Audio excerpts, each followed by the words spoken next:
Yes, sir. Welcome to Nigga Savage Junior Sport Talk TV. Thank y'all for tuning in. Please like, comment, subscribe. Like my boy Coach Dude said, you know the YouTube lingo. But Deep South Rivalry is this week, and a whole lot of more great games. And today we're gonna talk about it. We got Alabama going to Vanderbilt, another little vacation in Nashville for my Crimson Tide, and a whole lot of other games that we're gonna talk about today. But before I get started, I gotta bring my guys Roll Tide Rise Up and Van that was in, and we about to get this thing cranked up. Let's get it, guys. Alabama is back as the champion. Oh, catch, Devontae Smith. Risky throw picked up by Patrick Surtain.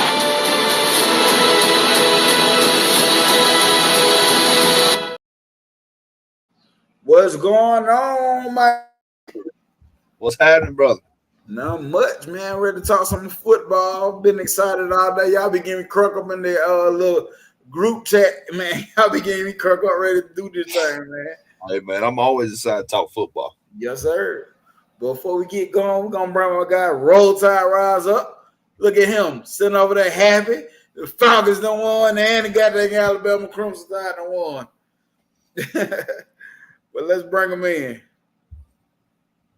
If you are satisfied, if you are not hungry, you need to check yourself. They want to take what you got. You got to go get it and go out.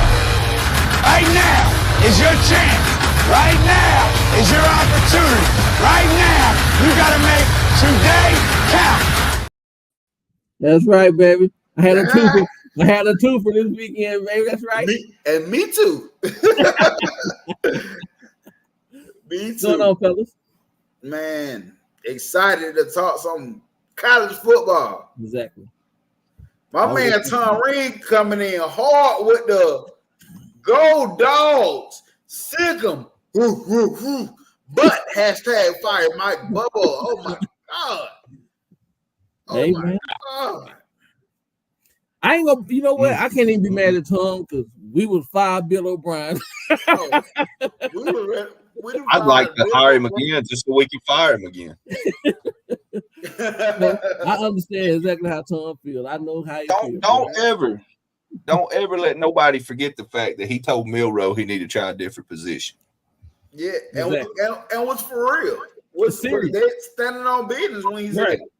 there. Right. Crazy. That's why I hope this dude go crazy, man. I just want him to shine, man. Shine bright like a diamond. Exactly. Yes, sir. But man, we about to talk about the Deep South oldest rivalry, Auburn versus Georgia. They're going down to Athens, about to face them Georgia Bulldogs after a struggle win and a heartbreaking loss to my Alabama Crimson Tide. How do you think the Georgia Bulldogs respond after this, Rise Up? Man, I feel sorry for them doggone chicken cats. they about to get it handed to them, bro. I'm sorry. Georgia's gonna beat them all between them heads, man. Listen, we were talking backstage, and we was, bringing up some stats, and statistically on paper, Auburn should be a great team, but unfortunately they're not, man. And they're coming up off of a loss, and Georgia coming up off a loss, but it's difference between that Georgia loss and that Auburn loss. And I think that Georgia, the state of Georgia, everybody in Georgia is mad at the state of Alabama, and even though Auburn. I call Auburn in Georgia myself, but it's at the edge of the state of Alabama. They got to get somebody from Alabama back, and I just think it's gonna be Auburn this week, man. And they have to go to Athens. So that's gonna be a mighty mountain to climb for those Auburn Tigers to even to stick close in this game to me. That's my thoughts. Man, how you think the Georgia Bulldogs respond after this one, man? Not so fast, my friend. Dobbs bushing. Georgia should beat them. Georgia should beat them by several touchdowns, but will they respond angry, or will they have their head down? You know, we've seen teams come off a loss and come out and get better. I've seen Alabama do it. I've seen many teams do it. I've also seen teams fall off the ledge after a big loss, especially when they expected to win. I don't think Georgia's that type of team because of the coaching staff. I think they'll come out ready. Me personally, I hope they beat Auburn by 100, but you know how I am. I'm an Auburn hater. Yeah. But you know, statistically, Auburn on paper offensively does look good until you get to the turnover column. Mm-hmm. And I think they're in the bottom statistically in the nation in total turnovers. I think they're hovering around somewhere about 20 turnovers or more, like 11 fumbles. I can't even remember how many interceptions anymore. But man, it's not pretty. I'm not a big Hugh Freeze fan. Reasons outside of football, but Georgia should go out and win this game and win it big and quiet up a bunch of people in their own fan base and prove that they're still that team. But we'll see what happens. That's why football games are played. Exactly. I agree.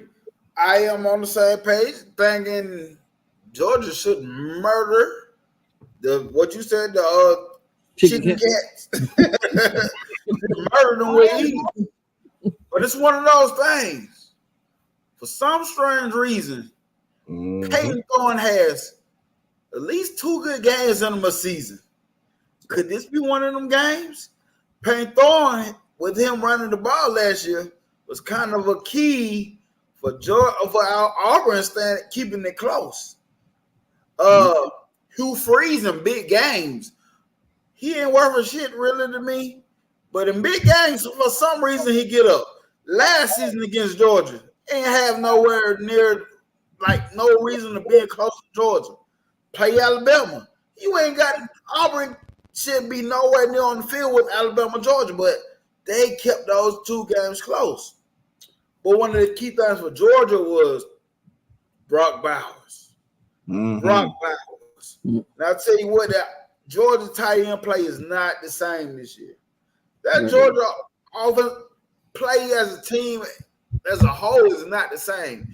Do I think they respond this game and get back on track and start shutting people back up? Yes, I do think that. But those are things that I look at coming in this game.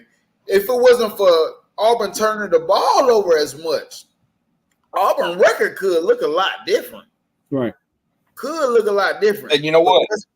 Go ahead. I hate to be a Peyton Thorne defender. I thought I'd be put in a situation that I'd have to defend Peyton Thorne. But not all those picks are on him. You know what I'm saying? You know, hit receiver in the hands, he don't catch it, stuff like that. I've watched a few of their games because sometimes I need something to make me sick. And you watched the game last week when they had Oklahoma in hand with an 11-point lead. And they've got one of the best running backs in the country. Jacquez Hunter could start on, I'd say, 95% of teams in the country. Mm-hmm. You've got a guy like that and an 11-point lead in the fourth quarter, and you don't run the ball. Run the damn ball. Mm. I'm blaming your coach. I'm blaming the coach every time for that situation.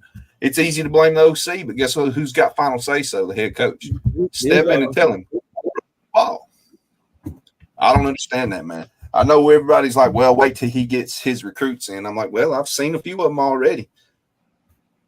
You're going to have to run the ball when the time arises. And they've proven they could run the ball in the game. They had some good runs. I mean, I don't understand.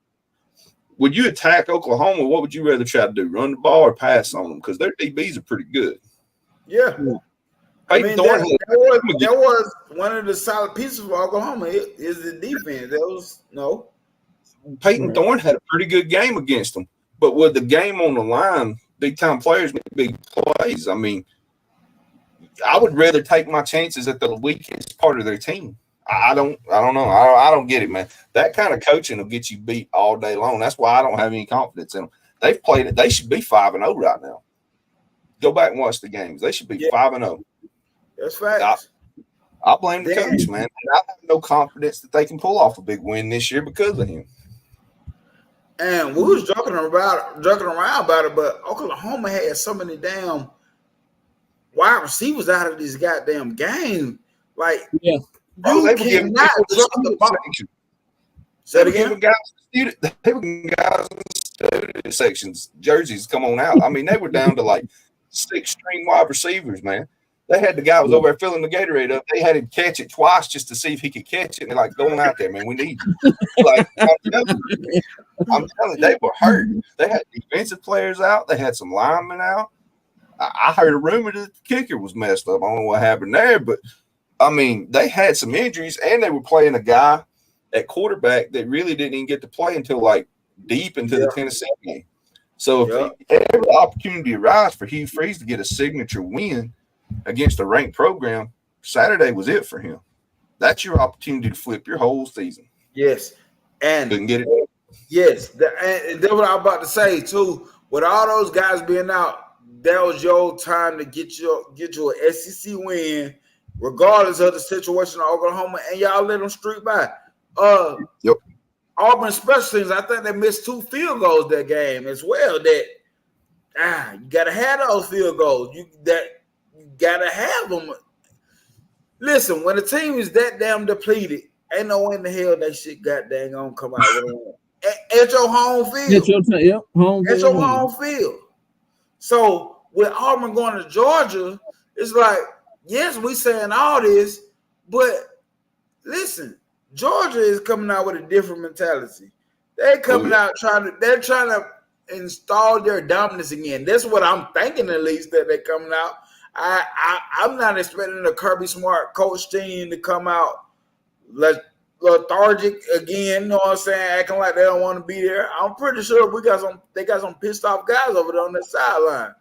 Just think back to when we beat them last year in the SEC championship, and then they got a bowl game against Florida State. And Florida State pulled a bus in there with a bunch of scrubs because half the team was crying and decided to sit out. And Georgia beat the brakes off them. They could have scored 120.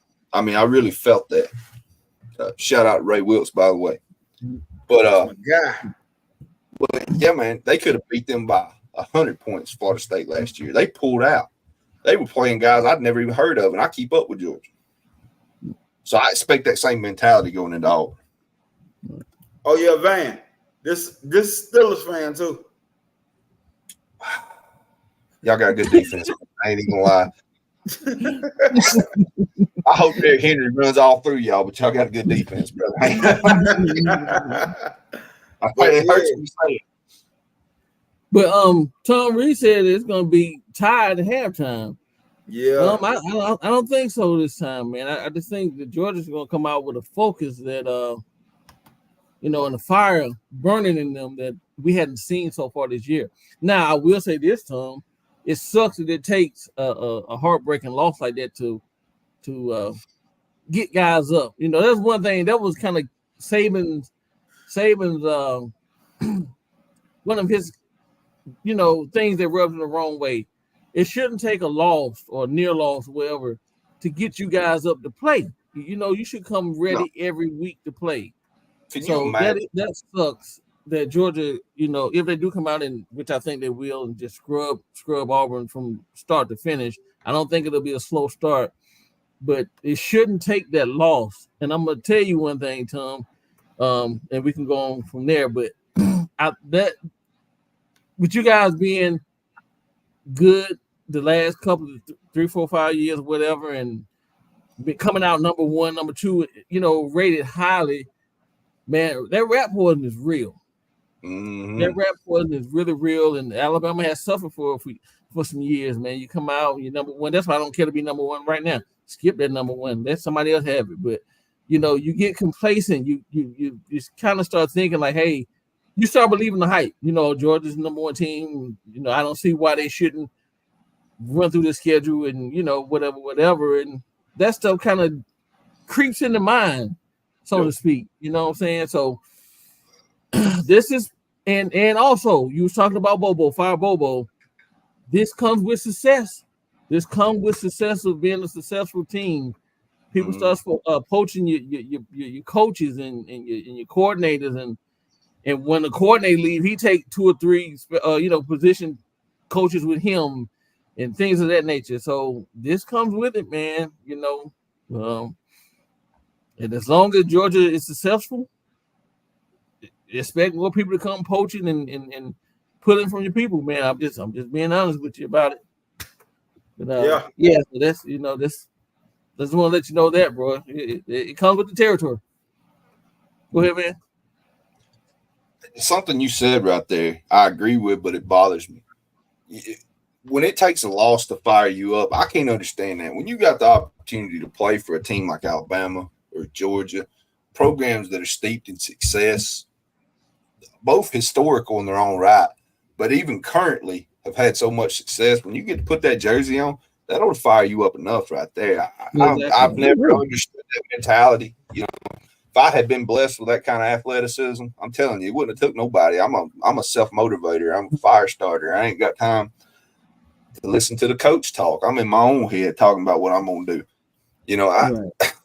That's what makes you great. When you see players hanging their heads and they've already give up on. You've seen games with teams starting to get blowed out a little bit, and they're over hanging their head, and you already know they're not coming back in.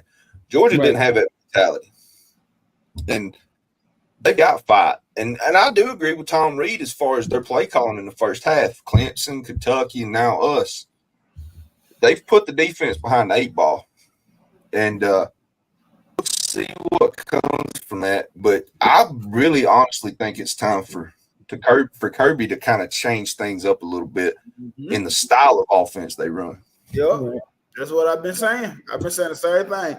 It's time to go for the more the quarterbacks that go out there is the guys that's not gonna hurt you much, not gonna chance it much.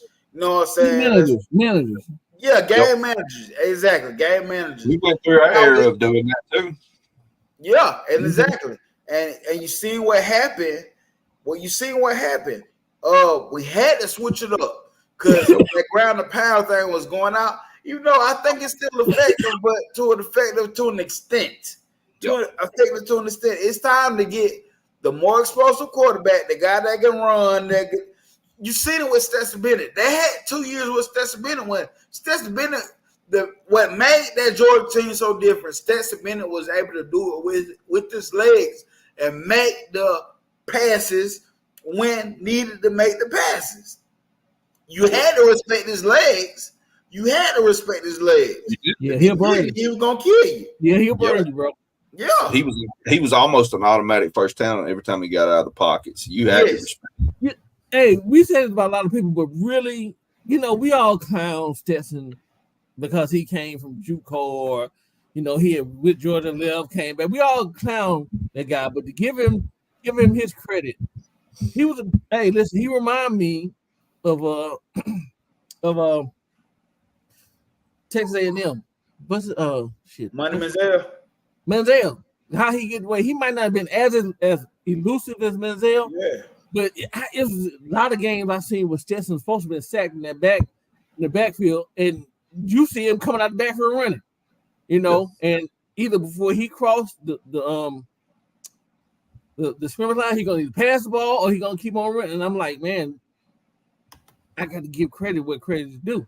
We make fun of the guy, but you know who he kind of reminded me of? Baker Mayfield. He always kind of reminded me of Baker Mayfield. That's what Baker Mayfield. Because to me, he was a better passer than Johnny Manziel. Johnny Manziel had Mike Evans. I really believe what they was doing at A&M at the time was go to the huddle. Look, go here, Mike Evans. Mike, you go here. I'm going to run around. If it's open, I'm going. If it's not, I'm just going to chuck it in your direction. Right. I really believe that was the play calling. Right.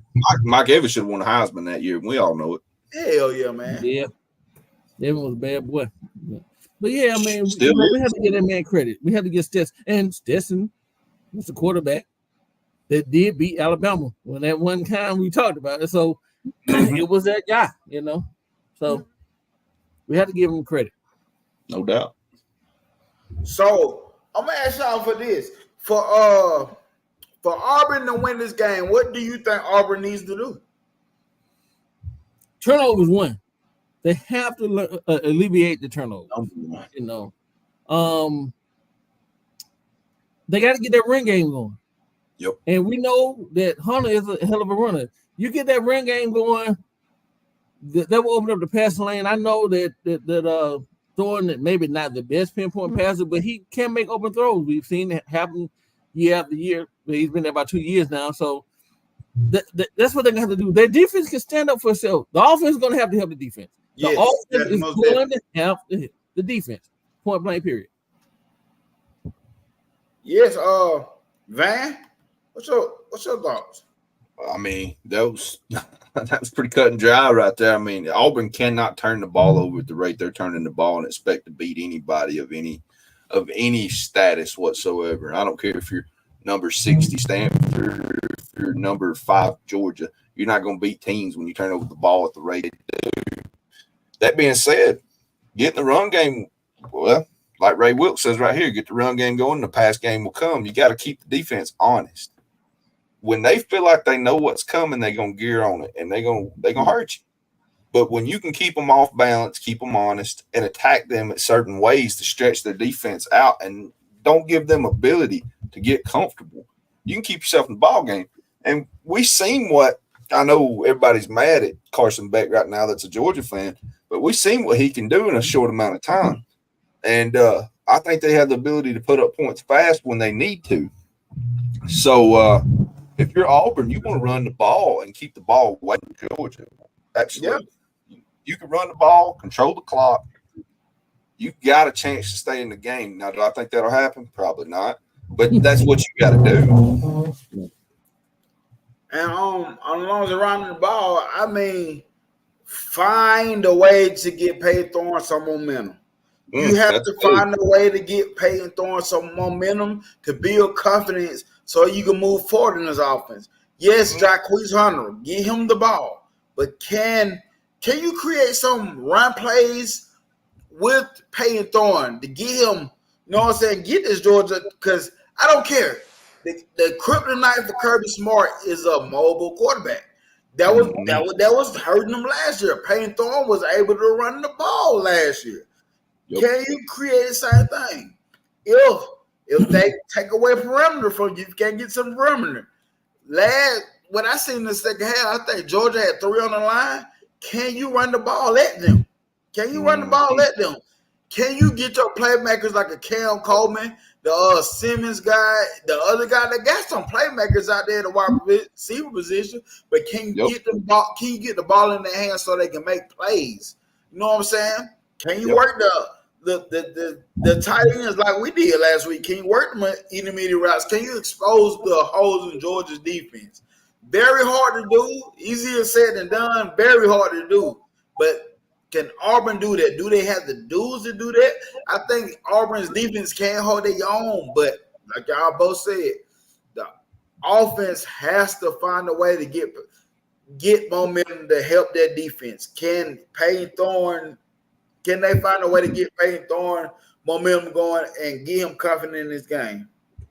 Can you imagine if they could get Payton Thorne out of the pocket a little bit just to keep them honest, like I said, and just spread him out, try to give him a few yards here and there, work it in between him and Hunter, and then they've got some dangerous receivers. Yes. I tell you, Auburn could be scary. Like I said, they're a couple of points and a lot of turnovers away from being undefeated right now. Yes. They've been in every ball game they've played. So they're this close. They remind you a lot of, well, Arkansas, Kentucky. Those are 2 teams. They've been in every ball game. Kentucky got a big win last week. They nearly beat Georgia. Then the South Carolina game, a little different, but South Carolina's another team. The talent's there. But there's just something, and sometimes it's the scheme you run, sometimes it's your coaching overall. I don't know. Some teams are bad matchups for other teams, but there's a lot of SEC talented teams right now that don't look it because of their overall record. Yeah. But if you watch the games, there's some middle of the pack SEC teams right now that you'd hate to catch on the wrong week. Right. I agree. Yeah, true. But what really do y'all think, Van? What do y'all really think happens this game? Georgia beat the shit out of them. Yeah. That's what I think going You on. said all the nice stuff there just to say that chicken you got to get murdered.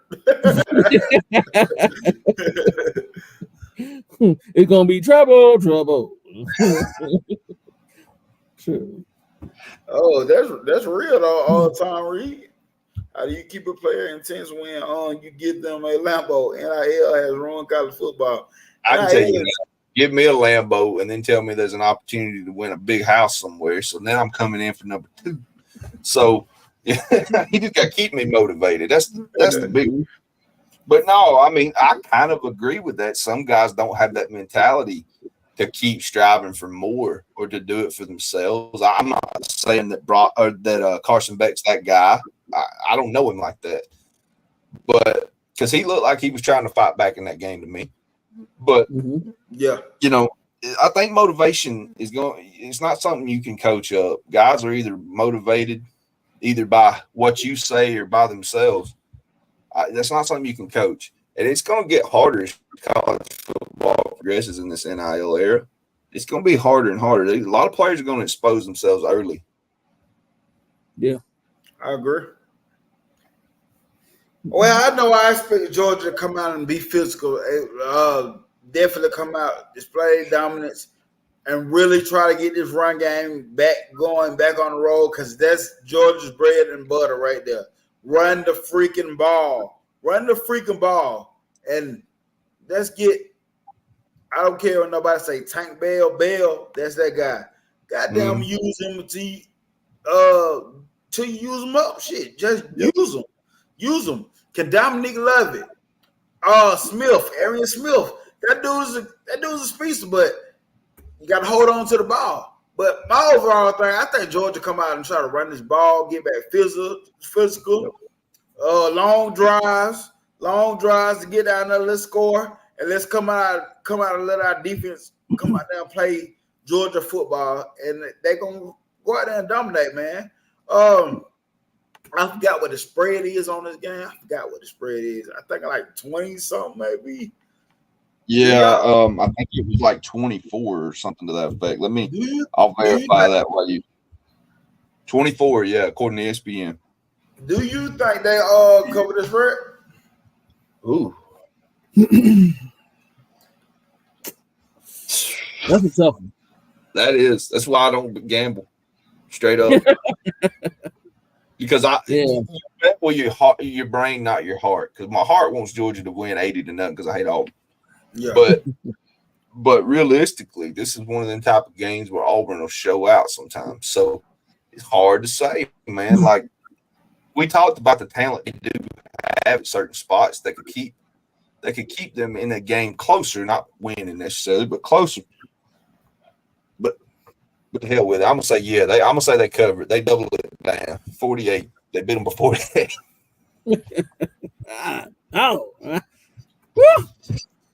I'll say I don't know if they cover spread, man. I think they may just be a couple points shy. Well, we talking about Auburn here, and then we know Auburn is fighting for their future. They're fighting for recruits. Because they're showing, you got a bunch of verbals, right? But nobody has signed anything yet. Yep. Deuce Knight just flipped as well from Notre Dame to Auburn. Well, if he was going to Notre Dame, he had him straight up.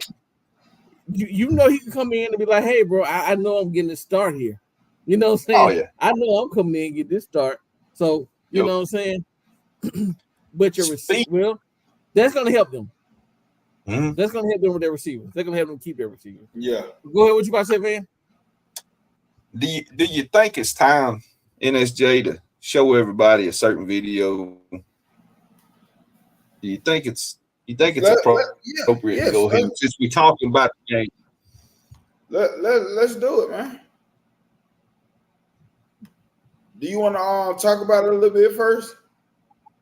All right, so me being a football fan, I'm always peeping people's press conferences, and I'm always watching when Auburn loses. Anyways, I want to see what everybody says, and because I'm a habitual line stepper, a hater to the third degree.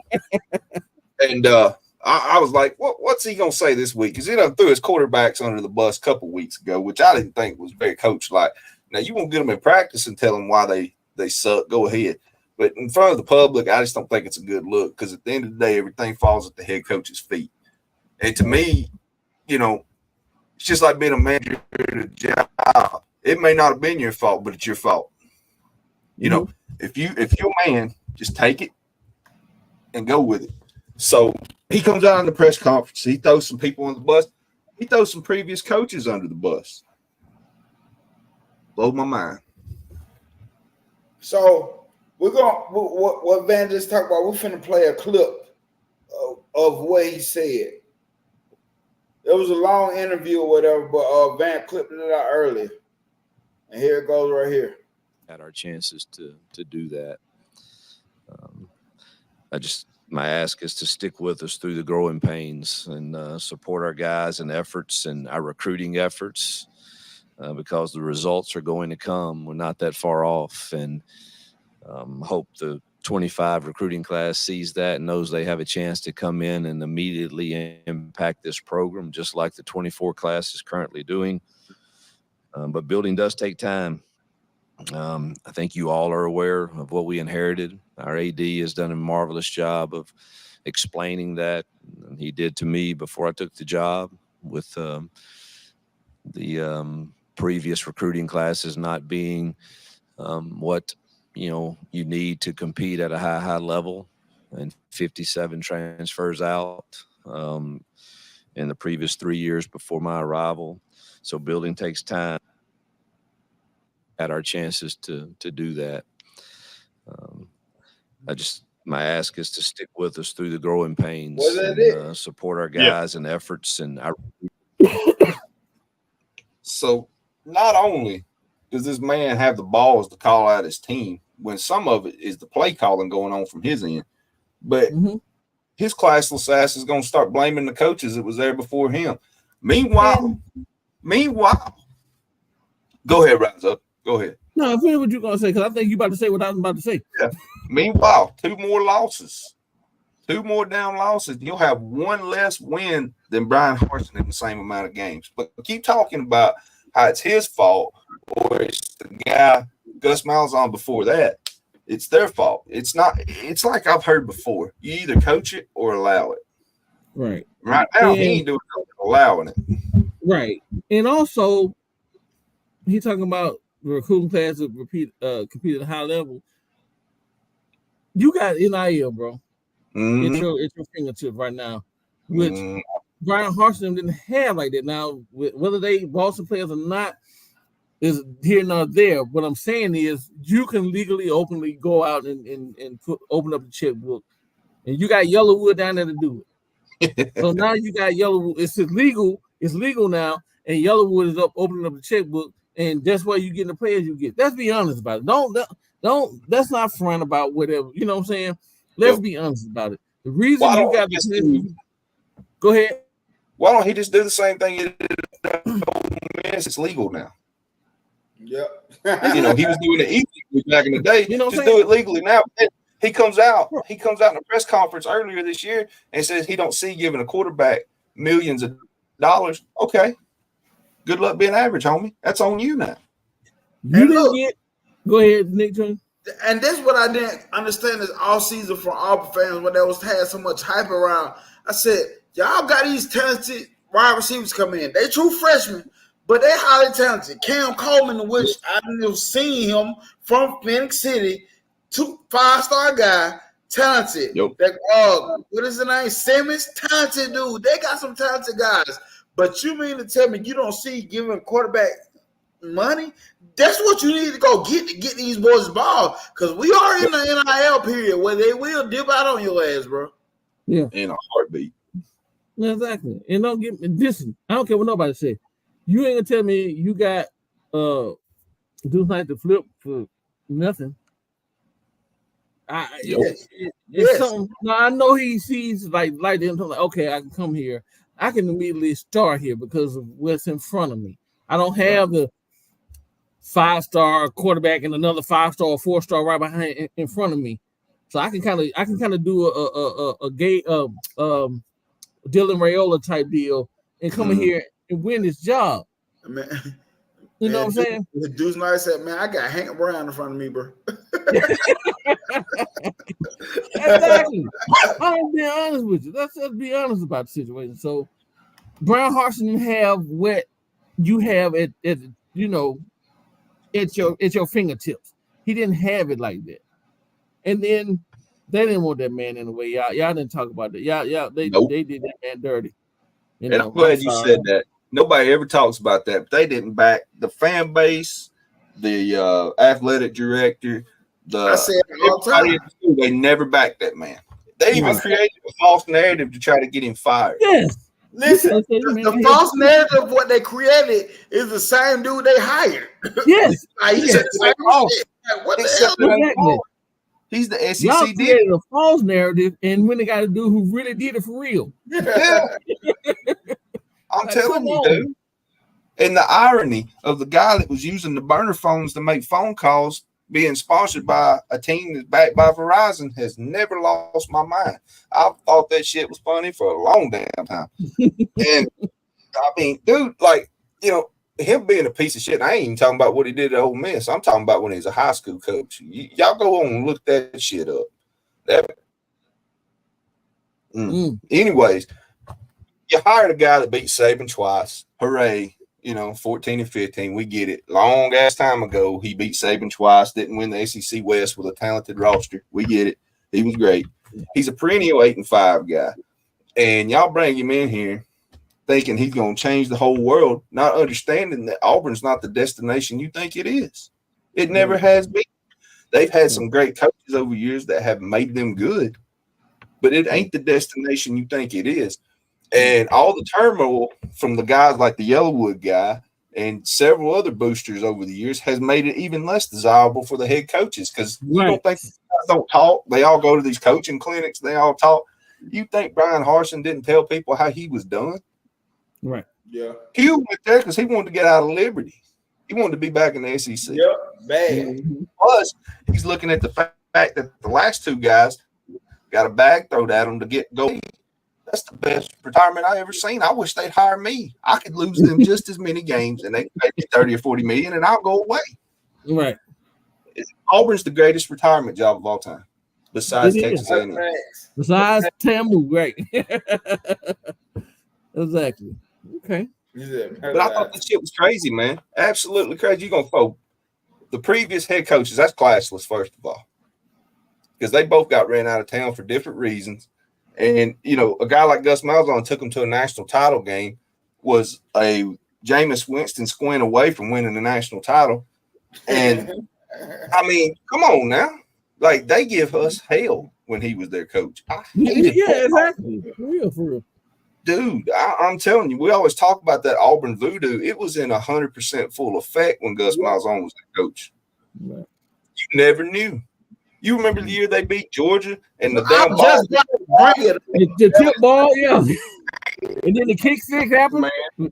Same year. I don't like talking about the kick six. Was that the last time Georgia beat Auburn beat Georgia? I think it was. That's so. Probably was. I feel like Georgia's pretty much handled them ever since. But that damn it, man, like Gus was perfect for Auburn. So he was perfect. Yeah. Chris Peterson was the coach at Boise during that time and left because of NIL. If you know, you know. Okay. Hey, man, but so who we talking about next?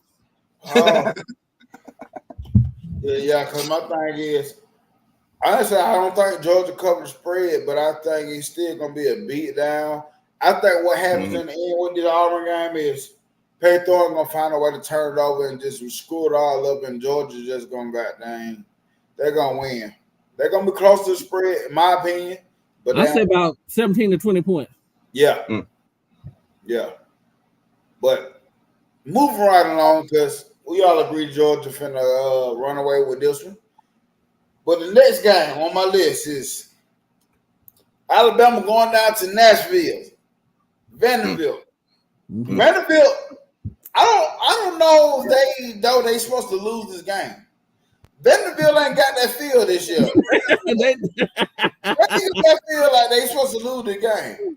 Vanderbilt don't feel like they're the Vanderbilt of old. I'm gonna be honest. I remember the last Vandy team that felt like they shouldn't have had either. And remember they had that real high voice, squeaky kid talking about Bama, you next. Yeah, twinkle toe. Yeah. And by the time we put our foot out of their ass, the fourth quarter was over, and I think it was about 60. So, props to Vandy. They played hard. They're 2-2. They also Georgia State, whatever the Georgia team was. Yeah, they lost to Georgia State. Yeah, they lost to Missouri, who's overhyped. They lost to Georgia State, which I don't know what the fuck wrong. You can't lose Georgia State. I'm sorry. And you beat Alcorn State. Congratulations. And Virginia Tech, who's we don't know what they are. They were dark horse to be ACC champions at one point in the year. Now they technically kind of beat Miami if you go by the game. Then the next week they get beat out by like a Charleston Southern or something. So who knows? But the spread's 24 and a half. And Alabama should never overlook an opponent. But if we don't beat them by 24 and a half, I'll be upset a little bit. I ain't gonna lie to you. A win's a win, and I'll take it how we can get it. But we should beat them by more than that because I don't think they got the talent to us if we come in there fired up and ready to go. I tell you what, this quarterback, he feeling very swaggy right now. He is swaggy, baby. He feeling like I just read something I came on talking about some. We got a team full of dogs over here and all that shit. Now the offense that they run typically gives a normal team. They run like a spread option type shit. They usually gives, team fits. But in the end, I just think we got too much talent for the Vanderbilt, bro. They're not gonna outlast it. You might come out in the first couple of possessions and get that defense fit, but they're gonna catch on to it. And what do you do then? You don't really have a vertical threat. If I was Vandy, I would try the vertical threat because of we're kind of young. But after 3 interceptions last week, would you try it? After Xavier Brown grew up right before our eyes, would you try it? No, right. Vandy better come in and run what they know best. Yes, don't get fancy. Don't do it. Because not getting fancy is going to get you murdered enough. Getting fancy is going to get you executed. Yeah, because that defense is just looking to try to get some turnovers. If you try to get fancy early, we will run away from them. So, they better respect who they're playing. And I've got respect for what they've done so far. Shout out to the coach. He's done a hell of a job. But they ain't there yet. You get what I'm saying? They ain't Georgia. They ain't Tennessee.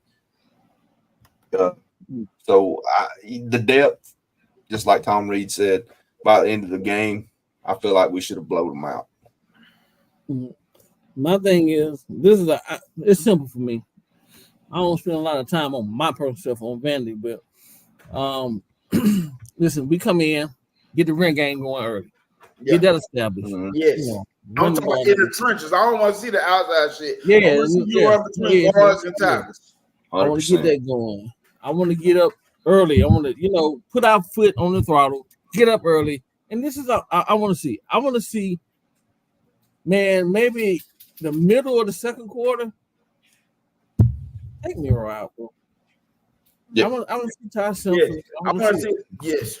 I want to see the other guys come in and get some meaningful reps, not no last minute gutter reps. I want to see all other three guys if possible, which it should be very possible. Minimize any penalties and no injuries, because to be honest with you guys, this is the only thing that worries me. Games like this in South Carolina is what unnecessary injuries. It don't supposed to happen. In games like this, on teams that we really supposed to go in and beat, like Mississippi State. We go in, we know we're gonna kill them, and we keep our guys in too long. And yep, I agree. Injury happens, and it messes us up for 2 or 3 games. Quarterback out for 2 or 3 games, or whoever. You know what I'm saying? these are the type of games that injuries happen that shouldn't, we need these guys for Tennessee. We need these guys for down the line. So Yeah, even South Carolina, I believe South Carolina could even pose somewhat of a challenge. I'm not saying, but I believe South Carolina a little bit different from Bass. Well, I then, mean, yeah, South Carolina's got the athletes at certain spots to give you trouble. Yes. Any team. Look what they did to Kentucky, and we know how well Kentucky's played so far. yeah. So that quarterback, long as you got to watch him because that's a big boy. He'll take off running on you. Mm-hmm. So, but yeah, that's what I want, man. Just come in, get the run game established. Get out a few points, get Miro out of there, man. Let Tyler come in and let those guys get the experience they need. And I'm gonna tell you, I don't want to see a Jalen Miro show and a Ryan Williams show on this game. No, I don't. I want let's work these other receivers. Like I said, Justin's jam. Let's work them. Let's practice getting physical this game. Let's see if we can get physical. It still don't mean a whole bunch of shit to me against getting physical against Vanderbilt, but let's do it. Let's assert our dominance, and if we're gonna pass the ball, let's see if we can get an Emmanuel Henderson open, a Kobe Prince open. Let's get these guys in the game. Exactly. Let's heal up Kendra Law. Kendra Law don't even try to put them out there. Let's just be dominant at the line of scrimmage, and goddamn when we pass, let's see who can we get open. Right. That's all I'm looking for in this game. Yep. It's just that simple. On the defensive side, with the defense they run, who do y'all expect to shine? I feel like this would be a game where the linebackers clean up a lot. With the type of offense they run, they should be flying around, cleaning it up. Don't sleep on some of their safeties because they've been coming up in the run game and helping a bunch too. So I mean, as far as who's going to shine, I would like to see us get some pressure on this little spread read, spread option stuff they got. I'd love to see the DT eating this game. Yeah, I would love to be able to be disruptive. Right at the line like that, man, can really cause problems for that style of offense. So I'd love to see some guys eating this ball game, and like you said, build depth, rise up. You see some guys not only that we hadn't seen, but to be able to build a game plan that's not necessarily what we've been doing, but if we have to do something different in the game, if we meet somebody that can match what we've been doing to play in the passing game and this and that, and you have to line up and run the football physically and try to dominate that way. Let's see if we can do it. So this could be a stepping stone towards you because it is an SEC team. I don't care if it's Vandy or not. They're still in the Southeastern Conference. Right. Like I said, they do feel pretty good about themselves. So hey, they got confidence. Yeah. Have you noticed something so far? What's that? You look down the schedule. There ain't but one top 25 team matchup. Just got two top 25 teams. But there's still some good ball games out here this weekend. Hell yeah. Some really good ball games. Hell yeah. One of them is my niggas on the list, Tennessee and Arkansas. Tennessee and Arkansas. Hey. 10-10. I like that. My personal opinion, I like that game. I like it. Tennessee, they look more well-rounded than I ever had seen them look. Right. They really look well-rounded. Nico look good, but at the same time, let's be honest, Nico ain't really having to show out too much.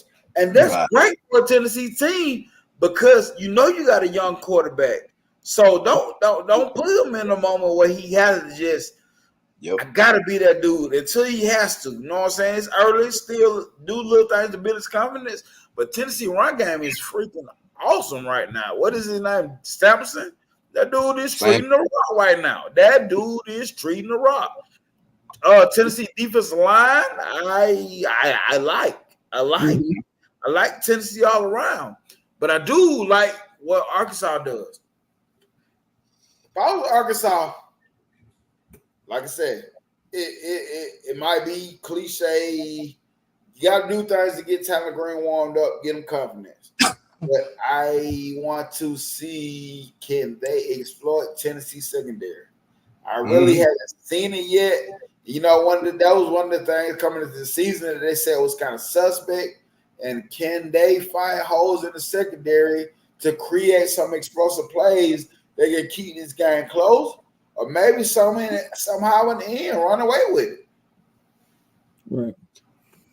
It's one of those games to me, like you got to pick your poison sometimes as a defense coordinator with a team as talented as Tennessee. And do you either want to get beat up by that stable of running backs, who I think by the end of the year we'll be talking about was probably a top 2 or 3 best running back duos or trios in the country? You know, Ohio State gets a lot of love for their running backs. We get love for our running backs. Georgia gets love for their running backs, but Tennessee don't get talked about enough. And their run game, to me, has taken the pressure off that young quarterback. And if I'm lining to play Tennessee, I'm going my damnedest to stop them from running the ball and make that young quarterback try to beat me, because he's not been in that situation yet. So you've got to pick your poison. And if he's going to beat me, they're going to have to do it with their arm. And I'm not saying he can't do it, because that kid's immensely talented. He's talented. He is talented, but that run game is a bunch of sledgehammers, dude. I've watched it all year. Their offensive line's good. If you're going to beat them with the pass, you better do it on quick plays, because their defensive line is nasty. Yes. Okay. Anybody know the spread on the game? I can find out, sir.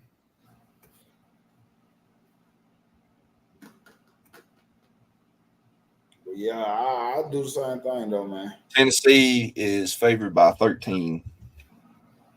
It's actually closer than I would have thought. Yeah, me too. That shocked me when you said that. That really did shock me. It's at Arkansas, but the one thing you have to give Arkansas, if you've watched any of their ball games, at times their defensive line has looked fairly physical. Yes. And their offensive line has been able to push some pretty good teams around. So it'll be interesting. I don't doubt Tennessee's defensive line. I think we all knew coming into the season they were going to have one of the best in the country.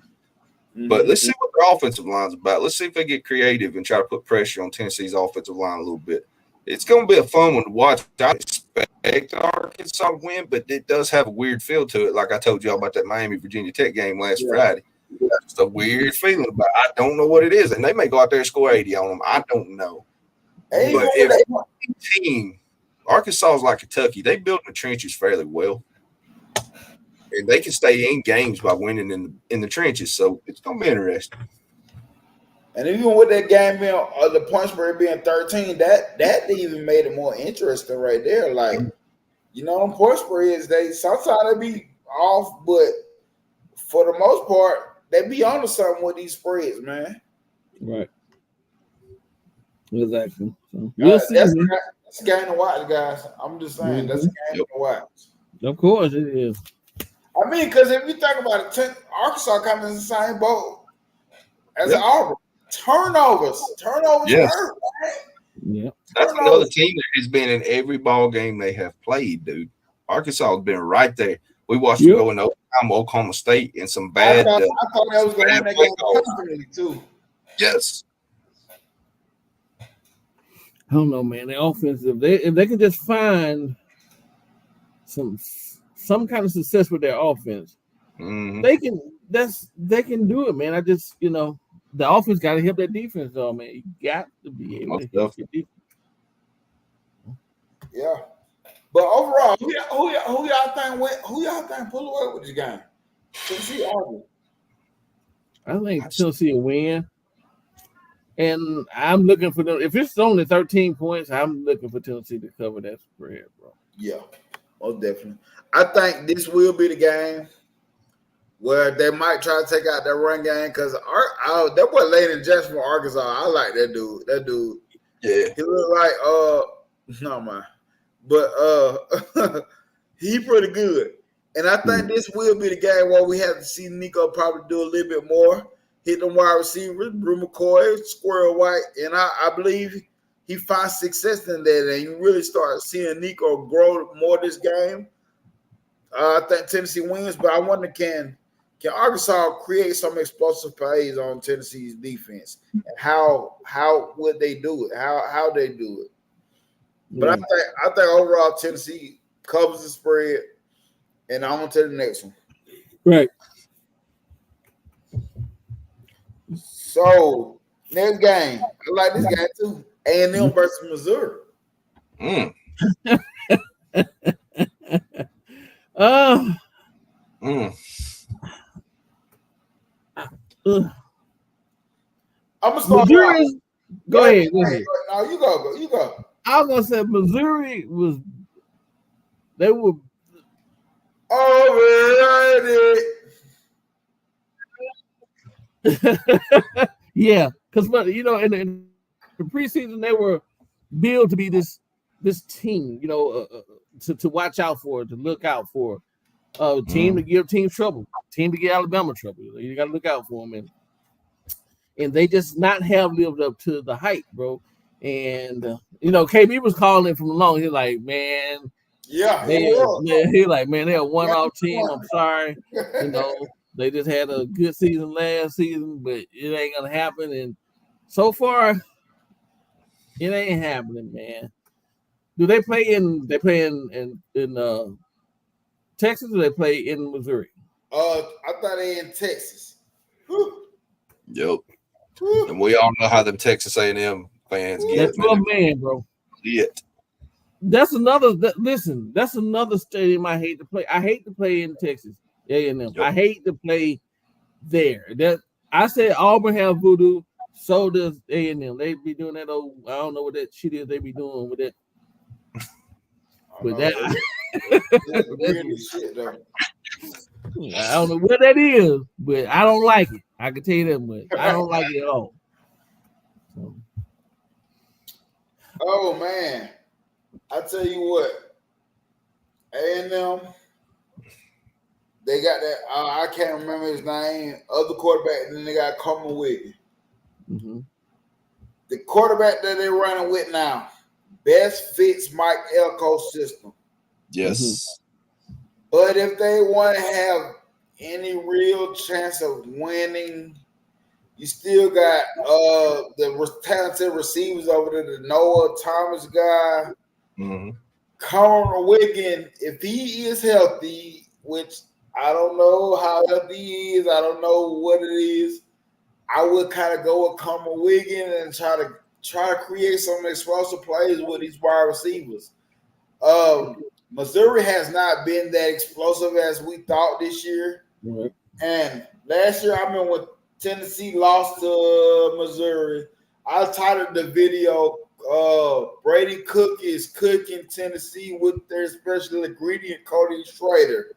That guy, Cody Schrader, is not there no more, and I can tell. Not saying the dudes they got ain't talented, but Cody Schrader, he really changed the goddamn on offense for them guys. He really helped. You know what I'm saying? Solid piece of that run game. Mm-hmm. Luther Burton he good, but it don't seem. I don't see the season that I was expecting him to have right now. Yeah.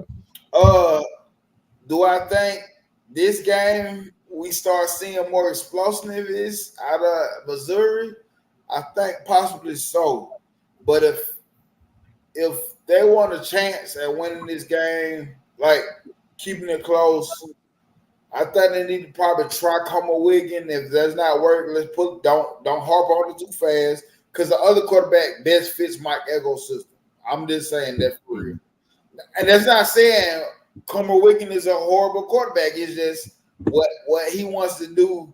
Old buddy, other guys the best fit for that. But if you trying to create explosive plays, like I said, you got to go with Coleman Wiggins. If healthy.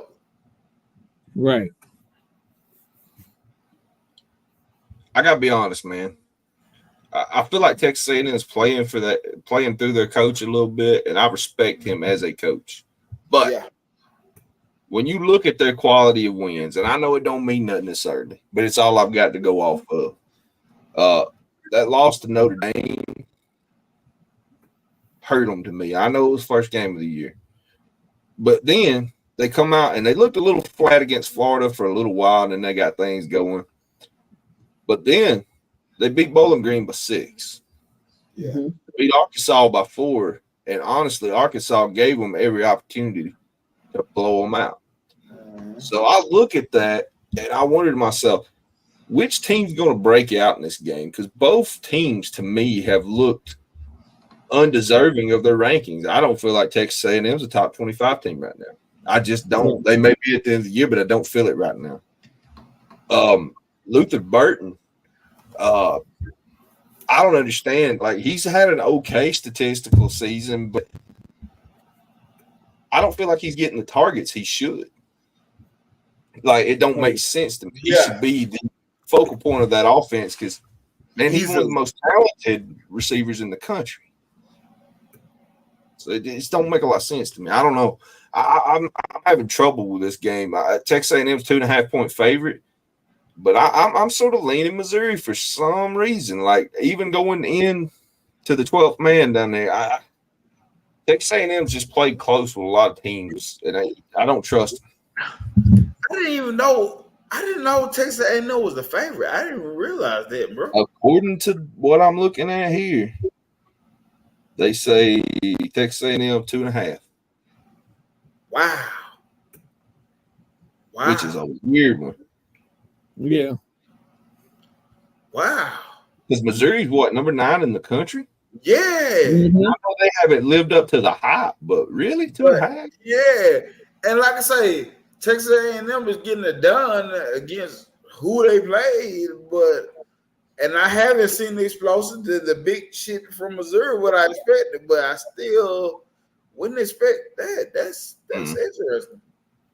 That's interesting.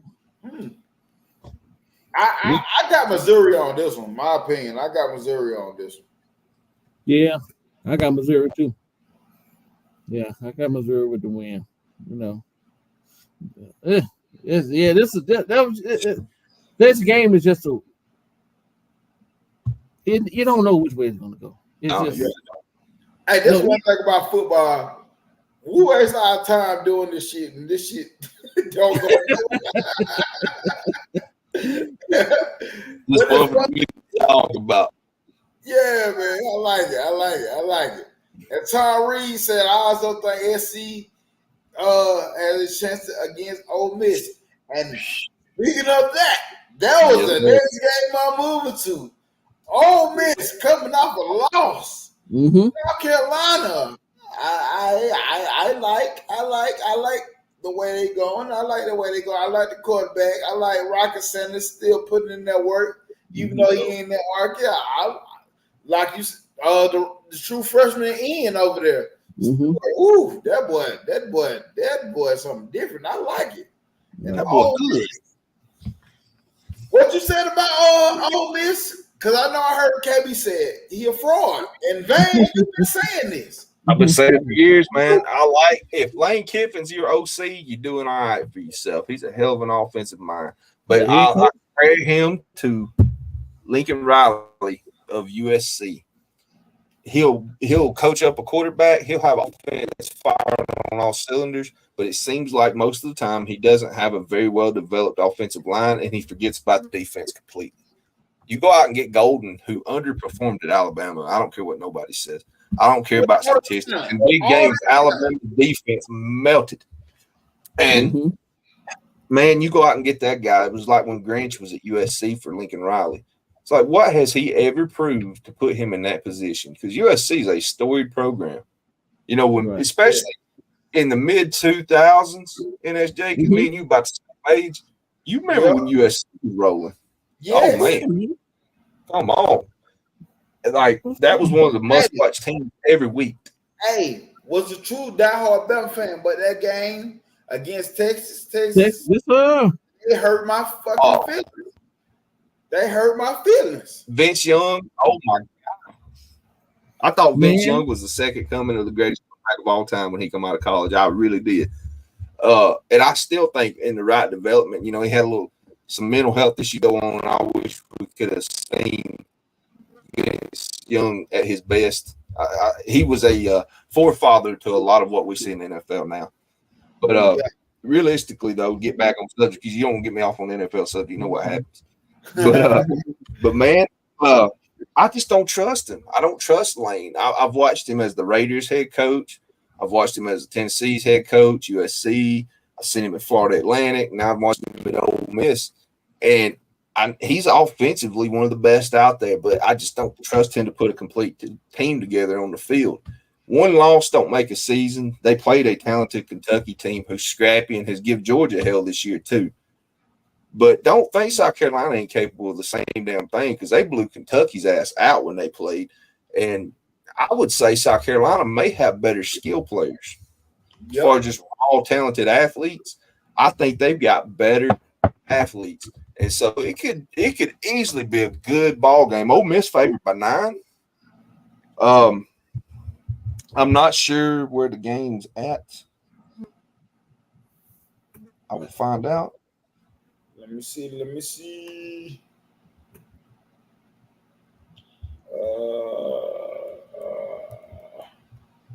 God damn, all these damn games. I know it. South Carolina. Ooh. They're playing in Columbia. Okay. Hey, we know what it's about to go to Columbia sometimes. I'll never forget 2010. I'm still pissed off about that game. Still pissed off. Yes. I ain't got over it yet. Like I already didn't like. I didn't have a grudge against South Carolina since then. Sanchez? Garcia. What was it? Garcia. Stephen Garcia. Oh man, I still can't stand it. And you talking about pulling it out of the mud because there wasn't nobody talking about that dude before that season. Word. But man, they're one of them scrappy teams, man, like Kentucky, like in Arkansas, that if you don't mind your P's and Q's, they'll come in and beat you. I know we all laughed at Arkansas, but I've seen them pull it off. You know, I seen them give us hell last year. Wasn't it last year they give us hell? Who that? Arkansas? Yeah. They didn't have that great of an overall season, but they gave us hell, man. And we hopped on them. And they just came back. And tell me South Carolina's quarterback ain't got a similar build to KJ Jefferson. And yes, he does. A guy like that's big, physical, and can run the ball, man. If you allow him to kind of take the reins a little bit, man, he give you fits. I mean, he's just that kind of athlete. So this is one I got to watch closely because we may see something here. Because I've seen Lane melt down after a big emotional loss against a team that wasn't supposed to beat him. I've seen this happen with him before, and I just want to know if they come in here pissed off like they should and try to prove that, hey, that shit shouldn't have happened. Yeah, I'm curious to see it because if they turn around and lose here, I think that Lane train turns into a Lane yacht, and like Rise Up been calling, he'd be in Florida next year. That man going to Florida, man. That man going to Florida. He just waiting on this season to be over with. Mm-hmm. He may go ahead and tank. He called Billy every day. Hey man, don't forget your do-rag up on. I'm like, why does he have a do-rag? Why does he have a do-rag? You know, and I don't want to overstep y'all, but you know what made me lose a little bit of respect for Lane Kiffin? When we finally found out why he didn't coach the national championship game. Yeah, man. Yeah. That pissed me I lost off. a lot of respect for him. Saban pulled you out of the fire, put you in a system, in a spot to succeed, and then all you can think about your next team and can't even focus on a big game that, you know, could have put a ring on his finger, number one. And number two, you know, you can leave on good terms with Saban. You can always come home no matter what happens. Right. So I lost a lot of respect for him, man. Somebody gives you an opportunity to better yourself, and then all you can think about your next school. No respect for him. For this game, man, for Ole Miss, what I'm gonna say for Ole Miss, the offense has been the offense. What is this? Whatever the boy name is, fire wide receiver. I can't even think of it right now. But I know who you're talking about. The defense is not impressing me, bro. Like I was expecting this defense to be a whole lot better than they were, and it looked like an Ole Miss defense. You the one that got the goddamn on defensive lineman.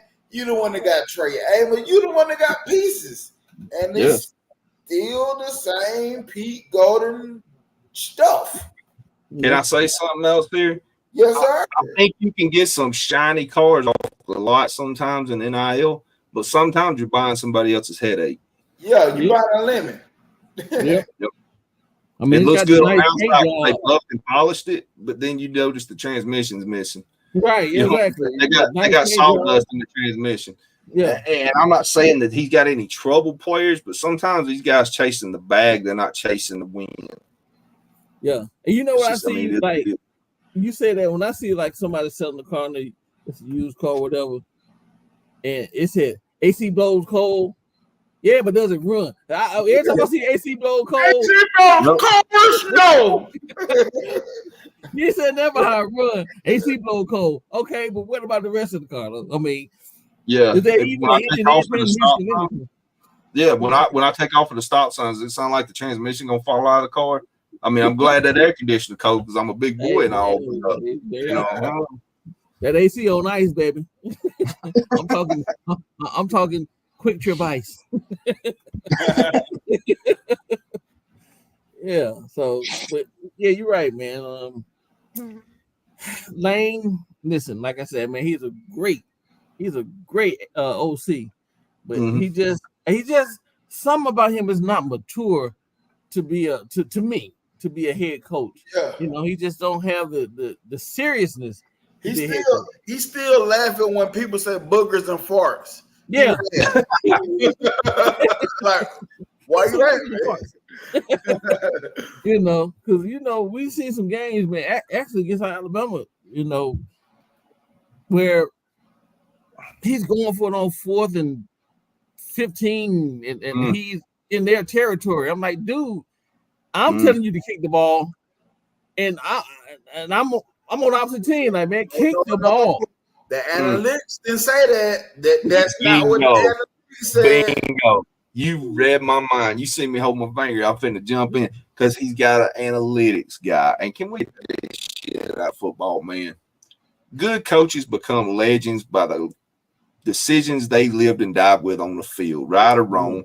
You become legendary, forgotten. But I don't want a damn spreadsheet that says 37% of the time if you go for it on 4th and 10 at 37. Man, get that bullshit out of here. Put the damn ball. You went out and spent $3 million on your defense. Play defense, daggone it, and coach them up if that's because you got the talent. Coach their ass up. I just, man, I don't get it. Like, if you watch that Kentucky game, Vandergrift, if they would have let him, I think he could have put them in a better position to win by more points than they did. Yeah. They didn't have an answer for him at certain times. I was fairly impressed with his decision making and ability to execute on some big time throws, man. If Kentucky would have had better wideouts, shit, I think they'd have beat Ole Miss by 20. Like, and I'm not even bullshitting because they were guys dropping wide open passes. They had the inability to kind of create space, and he was putting money balls on them, man. So I think Ole Miss defense may be a bigger problem than they realize. Yeah, man. Hey, man, I'm gonna tell y'all something right now. When we think of Lane Kiffin, we think of offense. Mm-hmm. Who in the hell is their offensive coordinator? I have no idea. That's a damn good question, and I do not know. That's crazy. I don't never think of that offensive coordinator when I think of Lane Kiffin. I automatically assume he's doing it. Yeah. But I bet it's somebody that's running his system. Oh, most definitely. Yeah. Most definitely. By the way, did you see that Tom Reed made a hot prediction there? He said, I like it too. I like it too. Hey, man, that kid plays he plays a lot more mature than his freshman his years ahead of him, man. And Nebraska's a solid squad. They really are. Their defense has improved. They're doing some things on offense. Matt Rule's building something for sure. And I seen that too. When Nebraska hired Matt Rule, I said, "Oh shit!" I said, "Matt Rule actually a good college coach." Yes. Let's not look at what he did with the Panthers, whatever. Let's look at what he did in college. Let's look at what he did at Temple. Let's look at what he was doing at Baylor. Let's look at that. Not every guy's cut out to be an NFL guy because it's hard to motivate guys that make more money than you because they still go home rich at the end of the day. And that's going to kind of hurt college football eventually because it's going to be harder to motivate guys that make more money or make around the same money that you do. Yeah. I know if I would have made it to the NFL, I would have been Antonio Brown first. As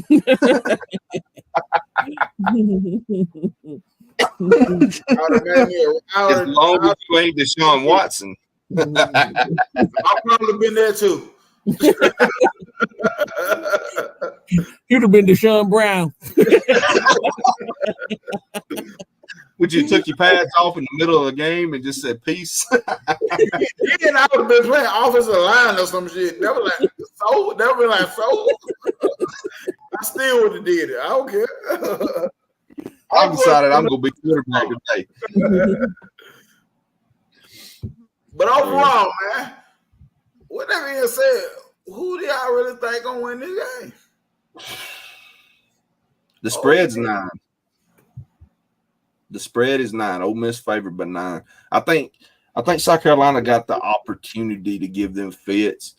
Ole Miss should win the game, but it may be. I hate being conservative all the time. If South Carolina, if they beat Ole Miss too, Ole Miss gonna crumble this year. I'm telling you, they're gonna melt down.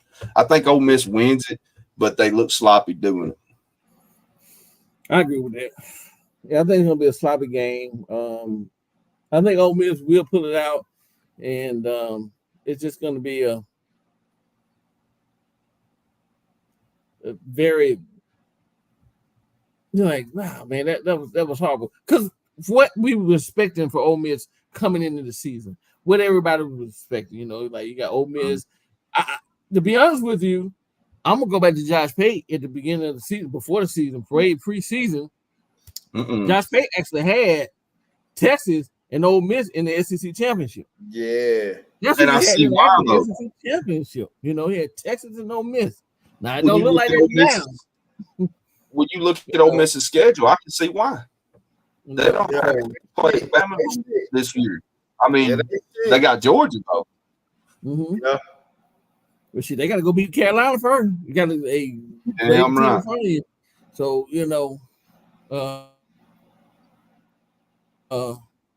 I don't know. I do think Ole Miss pulls it out, but I just don't think it's going to be. I think it's going to be a very lackluster game, and I really think Lane don't care no more. To be honest with you, I don't. Man, I heard the movie star down in Florida. Hey, that's a hot take. He's already established some contacts when he was coaching in Florida before. I mean, you got to get in there and get established with some of these high school coaches and make contact.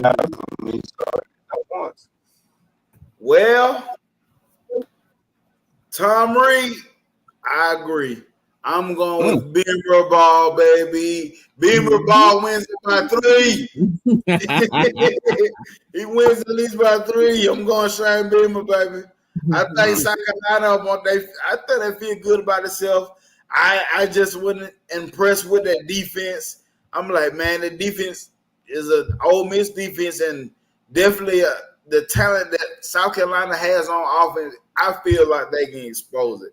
I'm going Shane Beamer in South Carolina Gamecocks. Go Cox. No Diddy.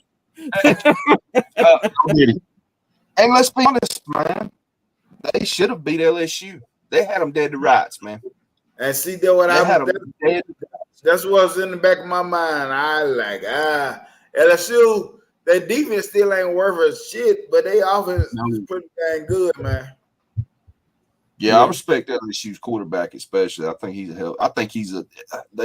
they come out like a game manager, but I think he's starting to show that I can sling this thing around. I could win in a shootout. He's got that kind of talent. I already said you smart, Nick. SC got robbed by loser you. They did if you watched it. Some bullshit in that game. Some kind of like that Miami Virginia Tech game, I'm just saying. So, man, let's move on to the game. Do y'all want? I think y'all all agree on this one. Syracuse at UNLV. Can't wait. I think UNLV pulled it out. I'm gonna tell you right now. It's 6. Basically, got win by 7. The over and under is 58. God, dog. What? 58? I was so impressed with how they looked last week with all the controversy about the quarterback, whether it was school or if it was him holding out. You know, I've heard conflicting reports about possibly he's kind of holding them up for money, but I can't swear to it because I wasn't there. That being said, they come out with the backup and look better. They come out against a scrappy Fresno team and beat the brakes off of them. And sometimes there's a thing in football you'll hear called addition by subtraction.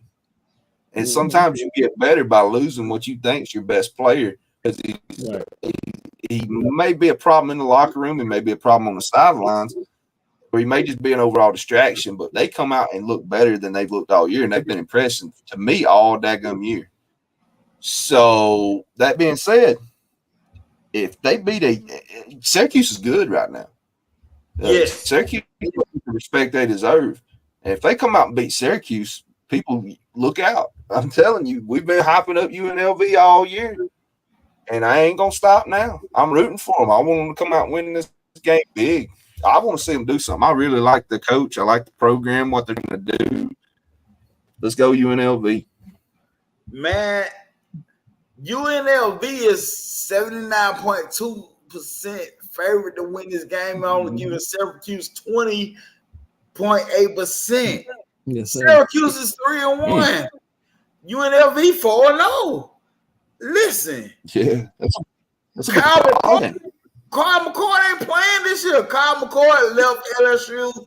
I mean, not LSU, but Ohio State. And Kyle McCord is playing football. Sucker, the dude, he gone.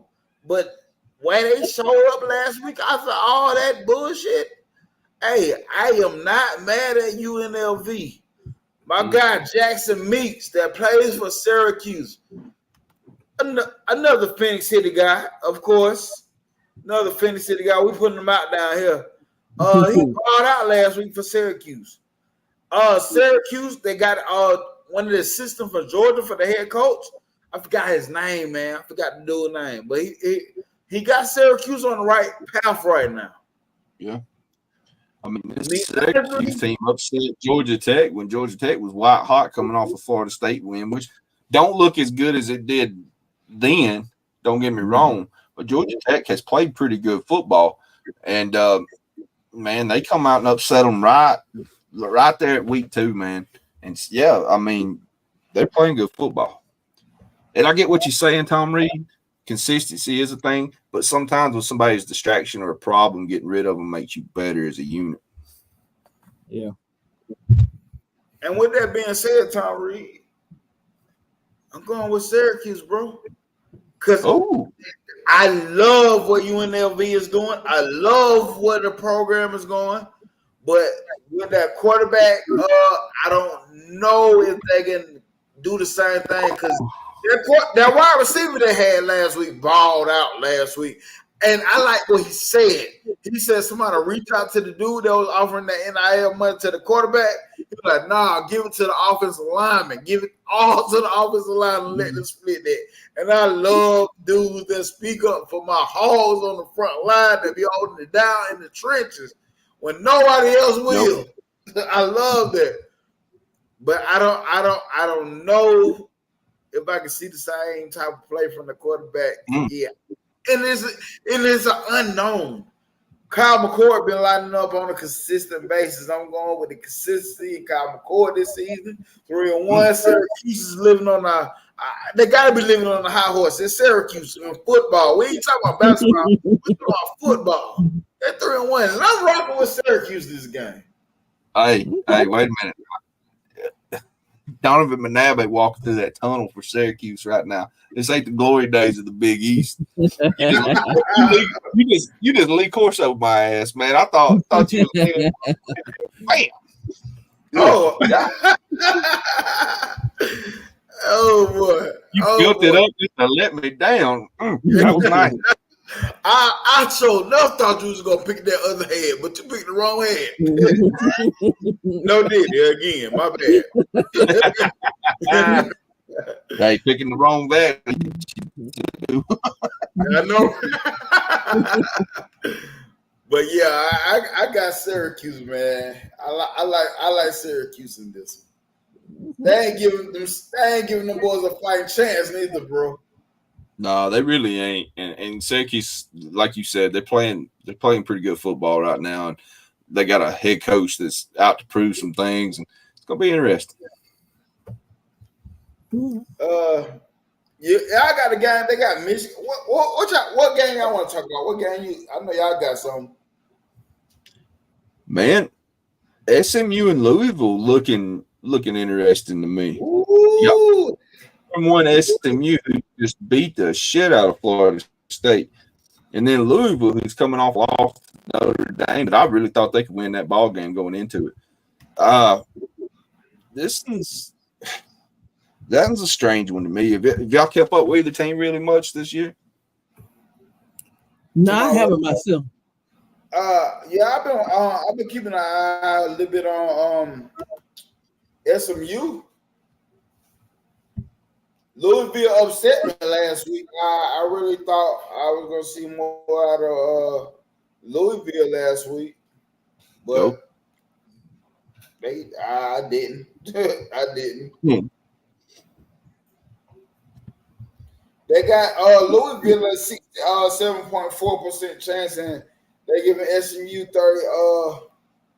32.6%. But the thing is, it's an ACC matchup, and both of them are 4-1 right now. Yep. And I feel like SMU's offense can give a lot of teams trouble. Yes. Brett Lashley, he ain't no pushover, in my opinion. Ja'Cory Brooks, though, he been lighting up the season. I've been hearing his name a hell of a lot. Mm-hmm. I forgot Brooks with the SMU. Yep. Yeah. And I don't be mad at no moves. That's what I be talking about. Go somewhere that you know you're gonna play it, man. Like, you know what I'm saying? Don't go nowhere where, damn, you could have stayed at Alabama for this shit. Go somewhere where you gonna play it. Right. Oh, you mean like all the guys that went to Florida State? Yeah, that's what I was talking about. That's exactly what I was talking about. And I ain't just talking about the losing. I'm talking about the fact that a lot of them guys ain't getting no playing time. And I'm like, what the hell is this coach doing? Why are you riding with DJ when your season's pretty much over? At best, you're going to get like the Weed Eater Bowl or some bullshit if you turn it around and win the rest of your damn games. So you're riding with a guy that's not going to be back next year. He's a senior, right? Mm-hmm. Mm-hmm. It's time to start building the young guys up and get ready for another year, man. Unless you're planning on reaching right back into the portal and trying to get another 1-year guy. And I would be scared of that because we've seen some success stories like Cam Ward so far. I'm still not 100% sold. Cam's played good, but I started to watch him drop off a little bit at Washington State last year around the same time. So it's something to keep an eye out on. But man, put the young guy. Yeah, Earl Junior was in the net. He ain't starting. No. Yeah, so he you would probably been a big factor. He would probably been a big factor in our defense. Yep. Maybe. I guess. I don't know. Now it was when Saban left, he left. I understand, but I guess they was riding off the high FSU last year, and they thought that they were going to pick right back up where they left off, and it ain't happened. Didn't happen that way. I'm looking at both quarterbacks right now, and both of them have one turnover. The SMU quarterback, he has like 6 touchdown passes, and the other guy has 11. Both of them want interception. The Louisville quarterback throws entirely way more, but out of the rushing game, you got that running back, the lead rusher with 70 carries for 509 yards. That's some good run. That's some good yardage at this point in the year. At Louisville, he has 29 carries with 245, so it don't look like they got much of a run game going. And Ja'Cory Brooks is the leading receiver. He has the best receiving yards, 4 touchdowns, pretty nice, 368 yards. And the guy from Louisville, from SMU, with 221 yards and 3 touchdowns with 16 receptions. I'm trying to see if this other SMU quarterback is a rusher. He's black and he has dreads, so I'm pretty sure he can run. Man, I need to see if I can laugh at that. I don't want people thinking I'm some kind of way, but that's funny.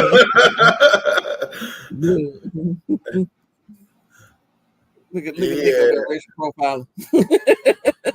Yeah, I'm definitely doing that. I'm definitely a police officer. What? I said, you used to be a police officer. I thought about it. But yeah, Not man, me. I'd have to arrest a bunch of my family.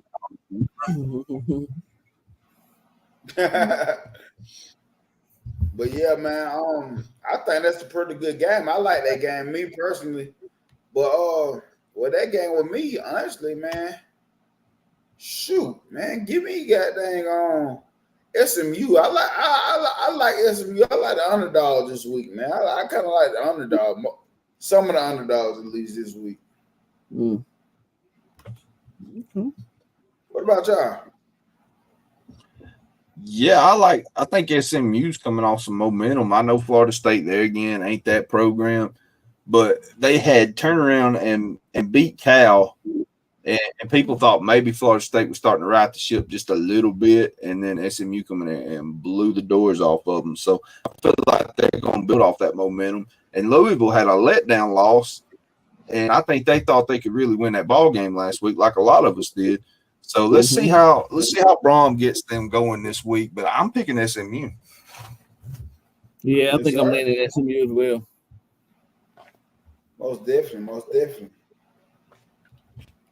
What else? And I know these ain't a lot of top 25 games, but damn, these look like some competitive ball games. We're gonna learn some things this week.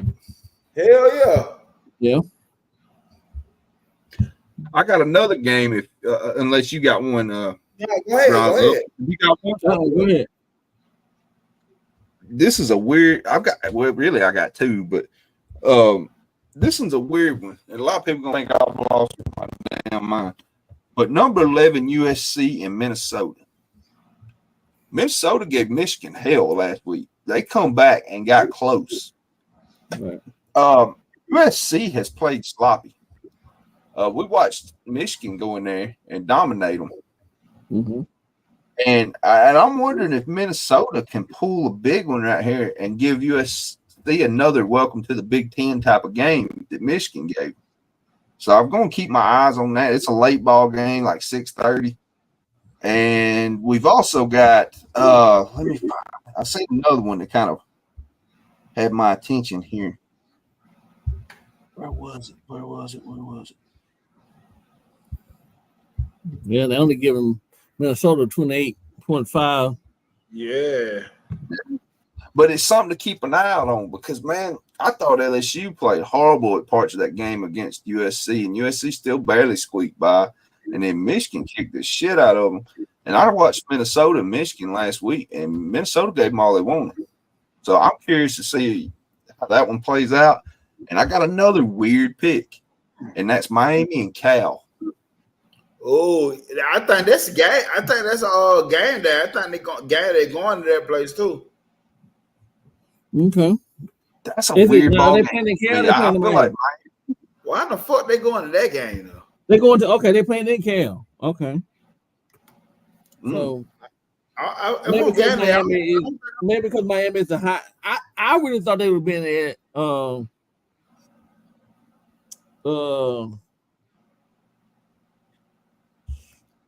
maybe Auburn, Georgia, or yeah. That's why you can't have an SEC person do this neither, because we will go to all the SEC games. It's true. Yeah, I would have went to I got damn UNLV or Syracuse. I probably did that too. I ain't gonna lie to you. Me too. They'll get mad at me. But can we talk about Miami and California for a second? Because Miami, the arguments there that they kind of technically lost the ball game last week. Now I've heard conflicting stories that made sense to me about why it was called the way it was called, and this and that and the other. But normally, if there's not irrefutable evidence, you don't overturn the damn call. Am I wrong? Yeah. No, this is right. But anyway, so that was a Virginia Tech team that a lot of people thought was going to be good, but it hasn't been. They got losses against Vandy, blah, blah, blah. Cal, on the other hand, is coming in here, and I see Miami's favored by how much? 10? That ain't too bad. Miami's favored by 10, but Cal has played some decent football this year. Yeah. And they've got some guys that people don't talk about on that team that the NFL is looking at. And, you know, this team beat Auburn. Mm-hmm. They beat San Diego State, which San Diego State got some talent too. People don't talk about them enough. Yes. And they turn around and lose to Florida State.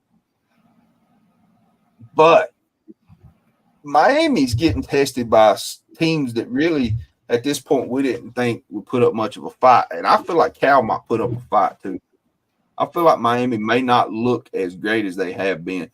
And I agree with Tom Reed right here. They have been warriors on defense. They have played some really good daggone defense this year. And then they got to go to Cal. So that's a long ways away from Florida. That's a home, bro. Coast to coast. That's a home. Shit. I'm gonna go back to a comment. Cam is already famous. Cam is the defense. Man, listen, Cam makes some. Listen, the only bad thing I have to say about Cam, to me, is he makes some back across the body throws that are not the smartest. Sometimes he'll throw back across the body in a minute, you know. And I was like, "Woo, on that."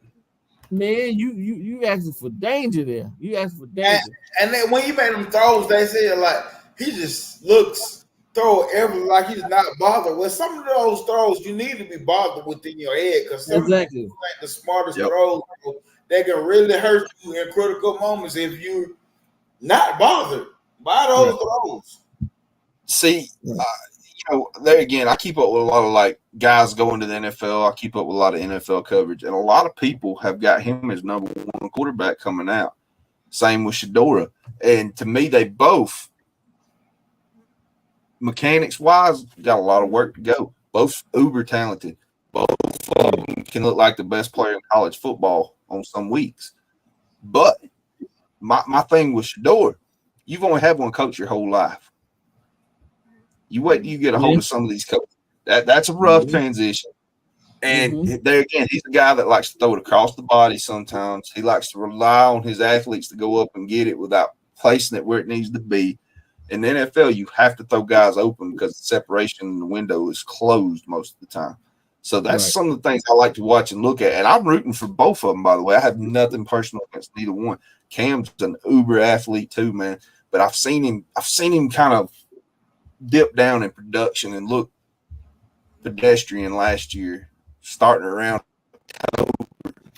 And I'm looking for it now because last week he didn't look terrible, but he started to make mistakes like you're talking about, throwing across the body, getting too relaxed, and a disciplined defense will eat you up with stuff like that because you can't throw the ball across the body and be as accurate or efficient as you would be when you go through your progressions the right way. So let's see if he starts to get a little sloppy with his play. We'll see if Miami's really as good as they claim to be. Because Big Bad Clemson's still lurking around the corner, by the way. I know they lost that ball game, but they are getting better every week.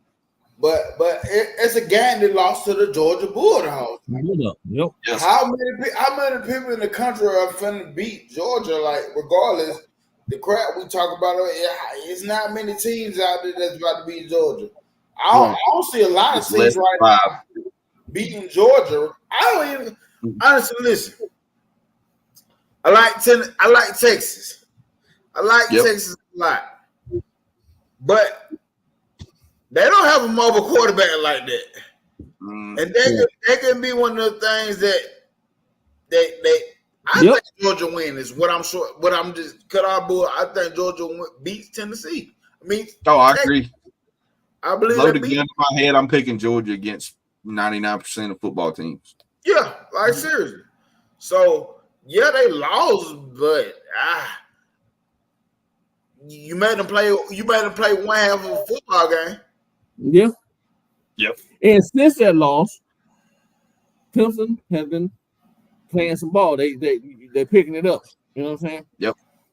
So and they may be like Alabama against Texas last year, look pretty terrible and start to climb out of it a couple weeks later. So we may see a better Clemson team get into the playoffs if they get through Miami. I don't see nobody else stopping them in the ACC. That conference is a cluster right now. And we got a kid on the D line from Central, on Clemson from Central too. Listen, bro, Central U. That's what I Central U. they start to remind me of Hoover of the mid 2000s. Like they pumping out talent. Hey, we wanted that IMG Academy game so bad, bro. We wanted that shit bad. Did they reschedule it or they just canceled it altogether? Next year. Oh man. I want to watch it. I told my son, I know you're gonna be a freshman, but you gotta find a way to at least dress out. So you can say I played against IMG Academy. Man, I want to go watch a Central game. I've never seen them. There's a couple of high school teams that I would love to go to, just like there's some college teams I'd like to go watch. Like I would love to go watch. Where was it that Bryce played college ball out in California? It was Mater Day. Yeah, I'd love to go there, man. They're a factory. IMG, a big one. I bet you IMG games are turned out. I bet that crowd's crazy. The atmosphere is crazy. There's a lot of schools. I would like to see St. Francis Academy. Mm-hmm. Yes. What's the school that what's called went to? DJ late ukulele. He went to they played Bryson. Yeah, Freak. I know all these damn schools. Is it Don Bosco? John Bosco, yep. Don Bosco. Mm-hmm. Hey, what's the one in Hawaii? Is it something like St. Louis something? Like it's got a there's a school. Yeah. That's the one that Tua transferred from and then started going to high school in Alabama. But man, they pumped out some talent over the years. Yeah. And there's another one in Florida that's St. Thomas Aquinas. Yeah. Didn't Michael Irvin play there back in the 80s? I'm not sure about that. I'm pretty sure he did. I may be wrong, but I nearly know he did. They seem like they've been a powerhouse for a long time. Yeah. Ooh, he said, I don't see my dogs beating Texas and Tennessee. Tennessee's a big question mark because we haven't seen. I mean, we've seen what they did against Oklahoma, but that same Oklahoma team was down by 11 against Auburn in the fourth quarter. So it's hard to say, but that day Tennessee ain't got much of a weakness. On paper, they ain't a ton of weaknesses for Tennessee. Y'all called out the secondary, and I agree with it. But boy, their defensive line's so bad, you may not have time to test their secondary. Like Tennessee's tough, man. Mm-hmm. I ain't gonna sit here and say I ain't worried about them. Hey, who has Tennessee played thus far? Nobody. Give me 1 second. Yeah, Oklahoma was their test game. I mean, North Carolina State ain't worth shit. We've already seen that. Past that, they played Chattanooga, Kent State. I think they might have played like a high school team. They really ain't played shit other than Oklahoma. Right. Their biggest game so far has been Oklahoma. And it was 25-15. I don't give a shit what they talk from. They held back. I don't buy all that. And see, that's the point. I knew they played on teams, and that's what I'm getting at too. But facing to Georgia, I'm like, ain't none of them boys got horses like Georgia got. Yep. I don't give a damn. We can talk about them one half games all you want to versus Nico playing against a experienced Georgia defense. A young, giving him fits. we haven't seen your firepower. We haven't seen how much firepower that you really have. Listen, dude, you might be good, and that guy's great. He's accurate as hell. But once you getting hit and It's rattled, it's the difference, man. That clock in your head is ticking way faster than it's when you got time to sit there and go through all your progressions. And, oh, then he's open. Let me throw to him. It ain't that easy when you got, once you didn't taste the fire and them joking and bend in your face and put you on your ass a couple times, it's different. So, and you know, he hadn't even gotten to the meat of his SEC schedule yet. Yes. And Oklahoma's newcomers, because I'll be honest with you, on the line, the scrimmage, both sides of it, they ain't built to sustain week to week right now either. Oklahoma They just got not. one dude on the defensive line is no tackle. That dude be working. I can't remember his name right now, but he be working. But come on, you talking about you bench Jackson Arnold because Jackson Arnold wasn't getting it done, and you put a rookie. I said a rookie, but a first quarterback in that.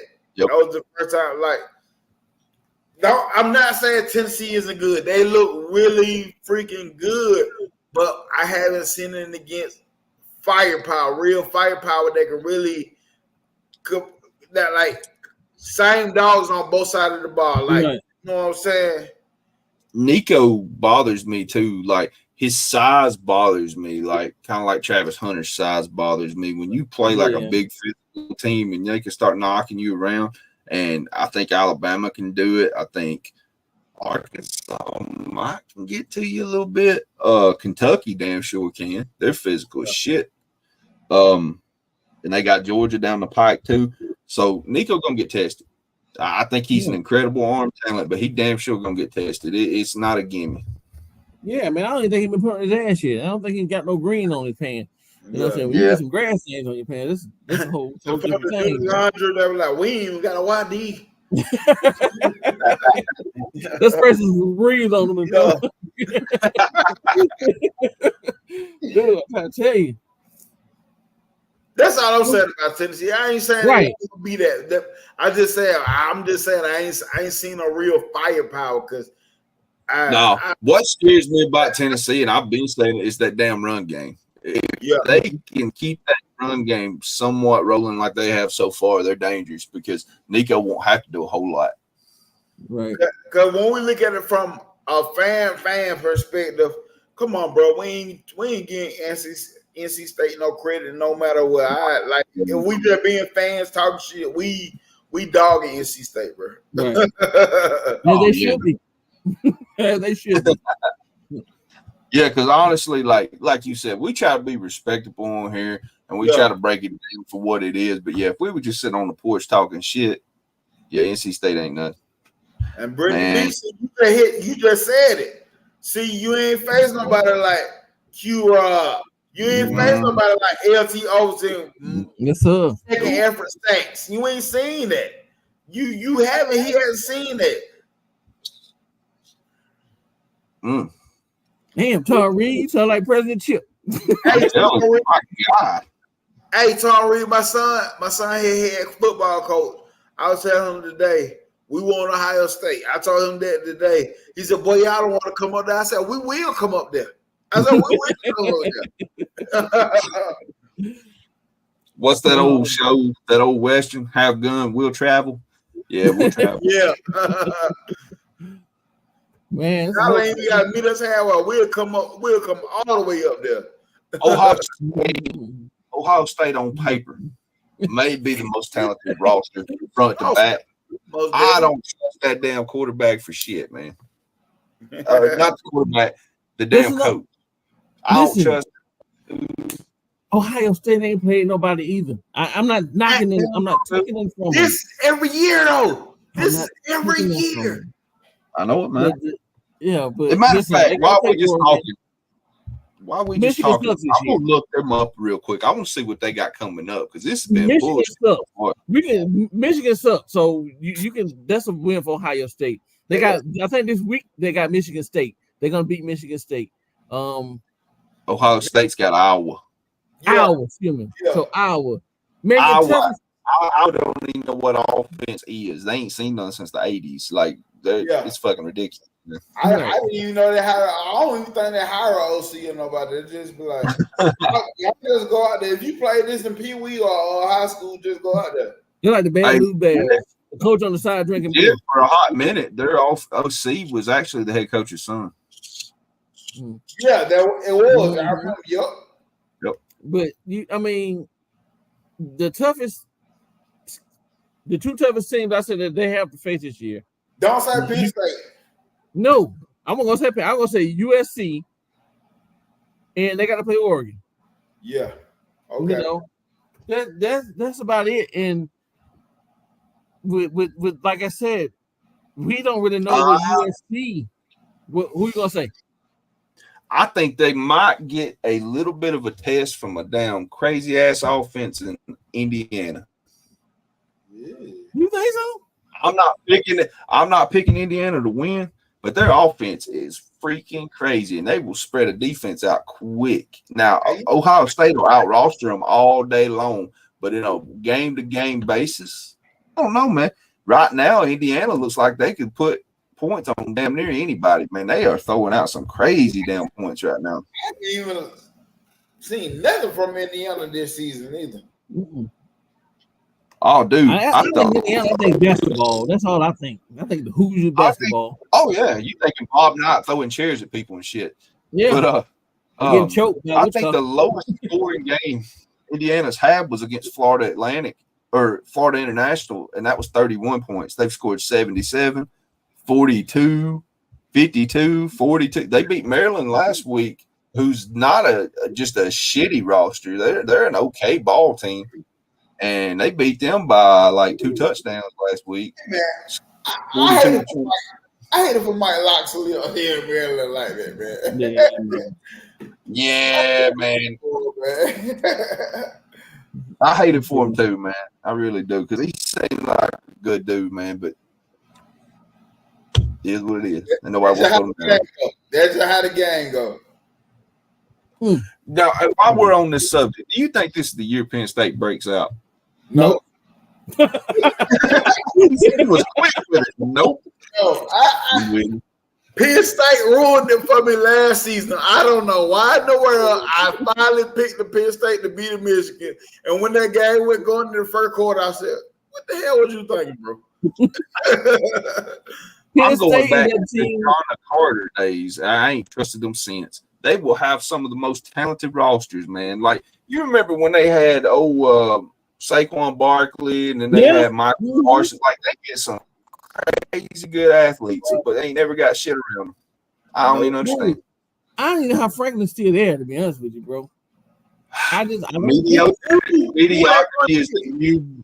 Mediocrity is the new good nowadays. I'm telling you, because they're a historic program. It ain't like they're a Johnny come lately that had a couple of okay seasons. Right. Damn, you think they're blue blood. They are blue blood. Yeah, I root against them because the head coach covered up some bullshit. So I root against Penn State any damn ways. You know, the whole Sandusky shit, I don't like them.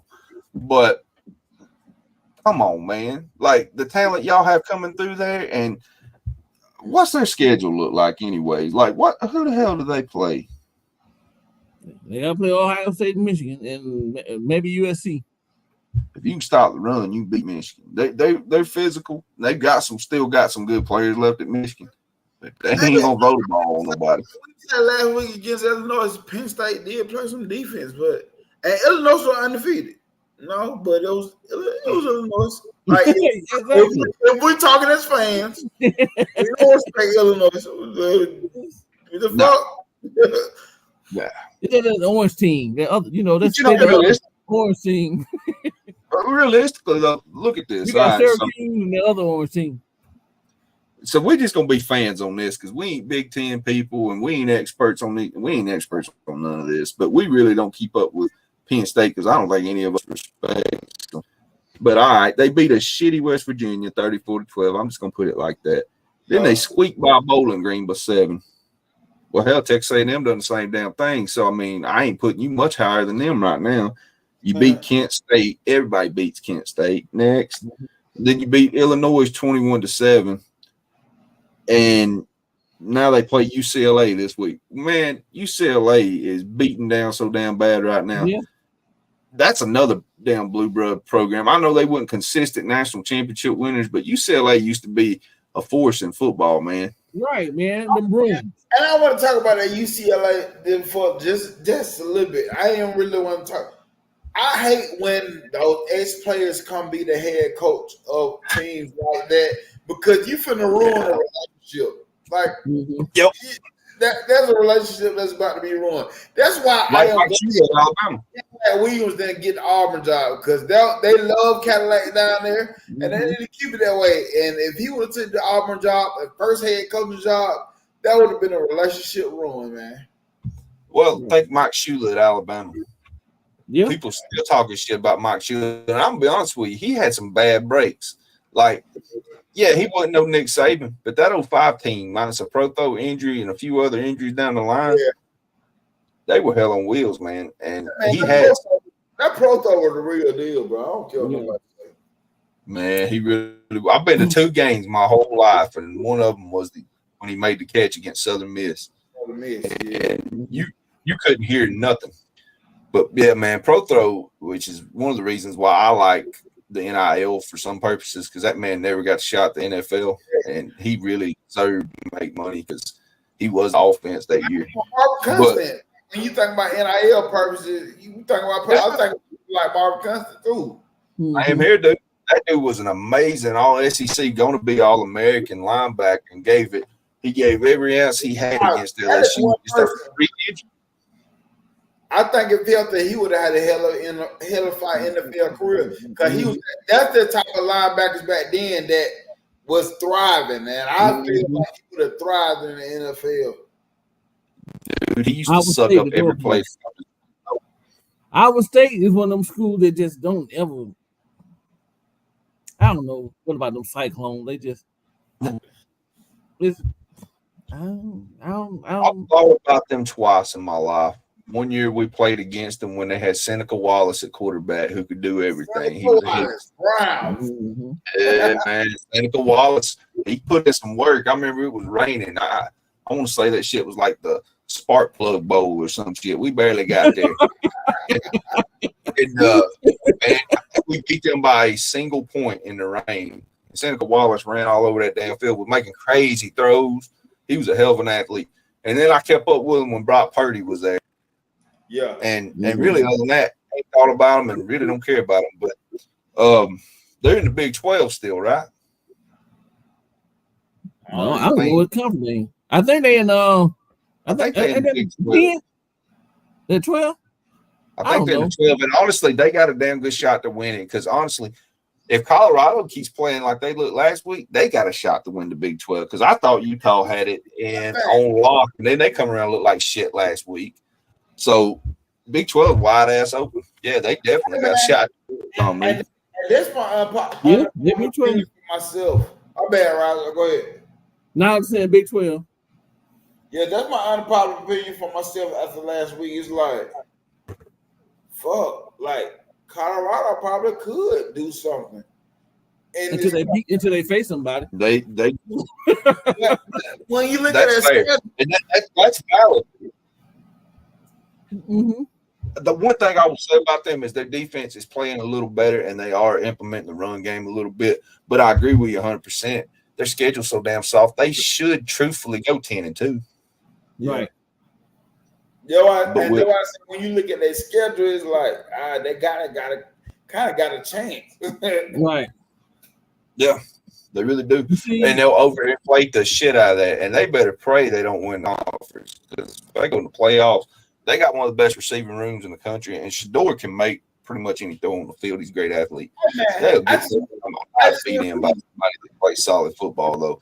Like, I ain't shit. I had a Colorado guy in the chat room of another show tell me that they would beat Bama by 30 right now. And I said, dude, crack rock is bad for your health, dog.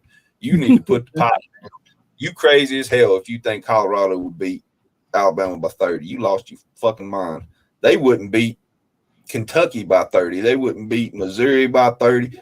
They don't play teams. Ole Miss, but I mean not Ole Miss, but Vandy by 30. No, No, listen, man. honestly, I might pick Auburn to beat them, and I hate Auburn, but they didn't every ball game they've played. I mean, realistically, when you play teams like that week to week, you're gonna get beat on, and they ain't playing that shit. They played one good team this year, and it was Nebraska, and they lost. And listen, this is what I hate about the whole the playoff expansion. You don't get teams in there like that have no good and god doggone. Listen, man, I said it, I'll say it, and I'll say it again. Okay, maybe we should went from 4 to 8, maybe or 10 at the top. But they talking about they're talking about going up again, right? Oh yeah, they're really gonna go up when they get 6 SEC teams in the goddamn playoff. About 16. Man, you're only prolonging the inevitable. That's all you're doing. So you giving people participation. Oh, we made the playoff, but getting where you're not gonna make it past. You got the team, you got your Georgias, you got your Alabamas, or even I throw Ohio State or whoever else in there. Those certain teams. All the bye weeks. Yeah, exactly. You're not gonna beat them teams, man. And y'all good out there, the Pac-12, but the Pac-12 ain't got nothing going. And do you see 12 teams right now? Do you honestly, if you look at the top 12, I don't even know who the top 12 is right now, but do you see 12 elite football talents right now on the field? I don't. Nope. Y'all said Missouri number 9, and I know good and well that they like, come on, bro. I'm just saying that we played them today this coming Saturday was the start of the playoff.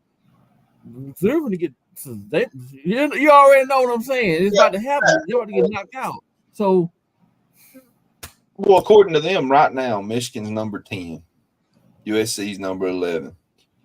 This shit crazy. So let's say Michigan finished up with the second best record in the Big Ten. Do they really look like a playoff team to you? Like they're physical, they step, but come on now. They can't score more than 17 points. Yeah, that's gonna be a problem. And so, like, look, it works for basketball. March Madness. I love March Madness, but it kind of makes the season sometimes not feel like it's as important as it should. Too. Let's be honest about that. Like, there's certain games during the season that should be bigger than they actually are because you can lose it and still be in the playoff. You can lose several of them. And basketball works because there's only 5 guys on the court at one time. Yeah. You can dominate in college if you've got an elite talent. We've seen it happen. I've seen one guy carry a whole team in college basketball before. You can't get away with that shit in football. No. It's not the same. It is not the same. So what works for basketball makes it special is the fact that one guy and a couple of average guys can go the distance in basketball. You'll never see it happen in football. Well-coached teams are not get beat by one really talented guy and a bunch of scrubs. Nope. So what works for them don't necessarily work for college football, man. I think they're looking at it wrong. They don't need to expand it no more because I don't think there's 16 top-tier programs in college football. I don't know that there's 12. I know there's 12 blue bloods, but half of them guys ain't living up to their elite status right now. No. Right. Hey, Van, this guy right here in the chat, god dang on Ravens fan, real Ravens fan. Hey, now we're talking. Roll Tide, Raven up. That's my best friend. That's my brother right there. That's the one I did shit with. Hey, how about the fact that the coaching staff finally decided to use Derrick Henry for his intended purposes? We look dangerous again. Like it was so crazy when I heard Auburn say we didn't get Derrick Henry down 25. Well, trade him then if you ain't gonna handle the ball that money in his eyes then. That's what I'm saying. If you don't invest in a guy, if you ain't gonna give him 25, 30 carries, because he's that type of back, man. He just gets stronger as it goes. Crazy. All right, fellas. But I gotta get off the thing, man. I'm about to end it, man. Hey, I ain't gonna lie. Tonight been one of the time. It's 4 people in the chat, and it's been like constantly 3. But I ain't gonna lie, I had a lot of goddamn fun tonight. Yes, sir. Me too, man. I ain't gonna lie, I had a lot of fun. Me too. President Ship, appreciate you for dropping in, bro. Wolfman. Hey, Roll they Tide. said they've been listening to some of the dumbest Georgia fans they've seen. Yeah.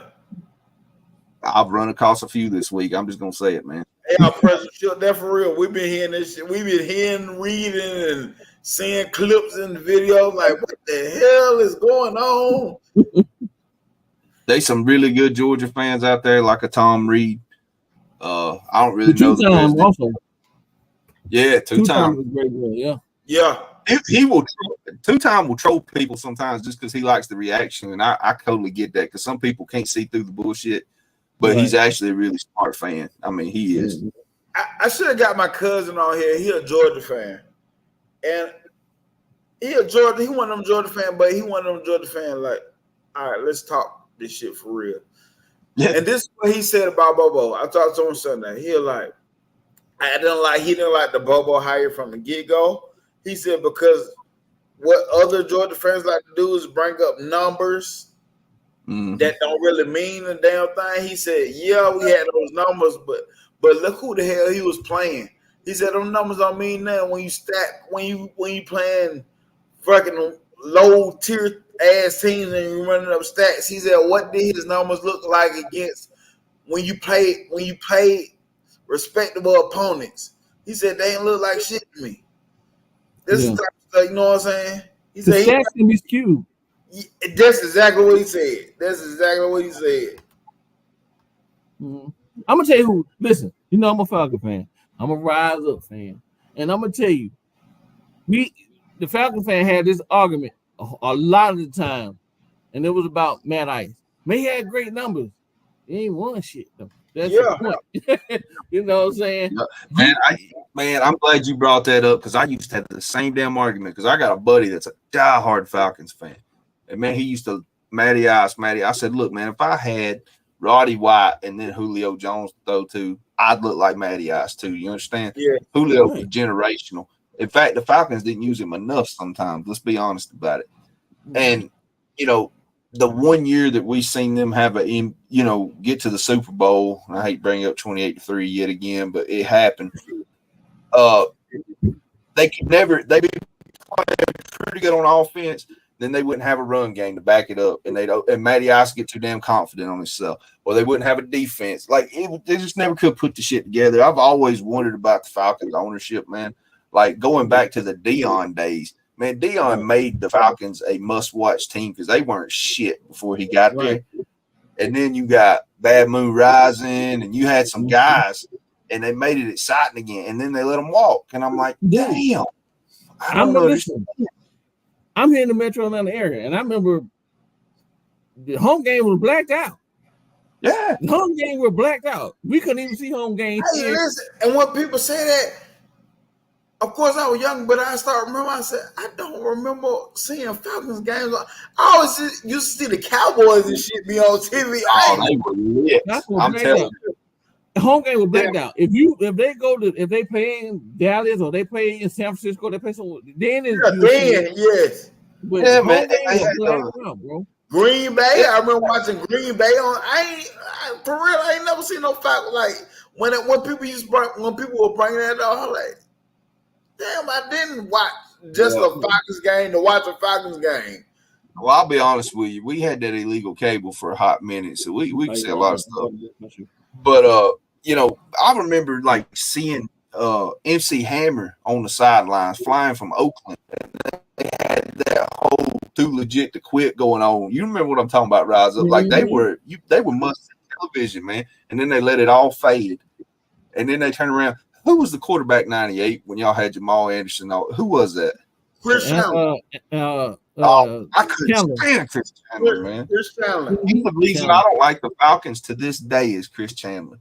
Because, man, if they would have had any damn body else, I like the shot to win in 98. That damn Broncos come down and rolled their ass up. I ain't never forgot that shit. Hey, President Chip, I don't mind coming on, man. I come on one of them days, bro. It don't matter. Hey, put that Tom Reed. Good one. Timmy got his steak with his hat on.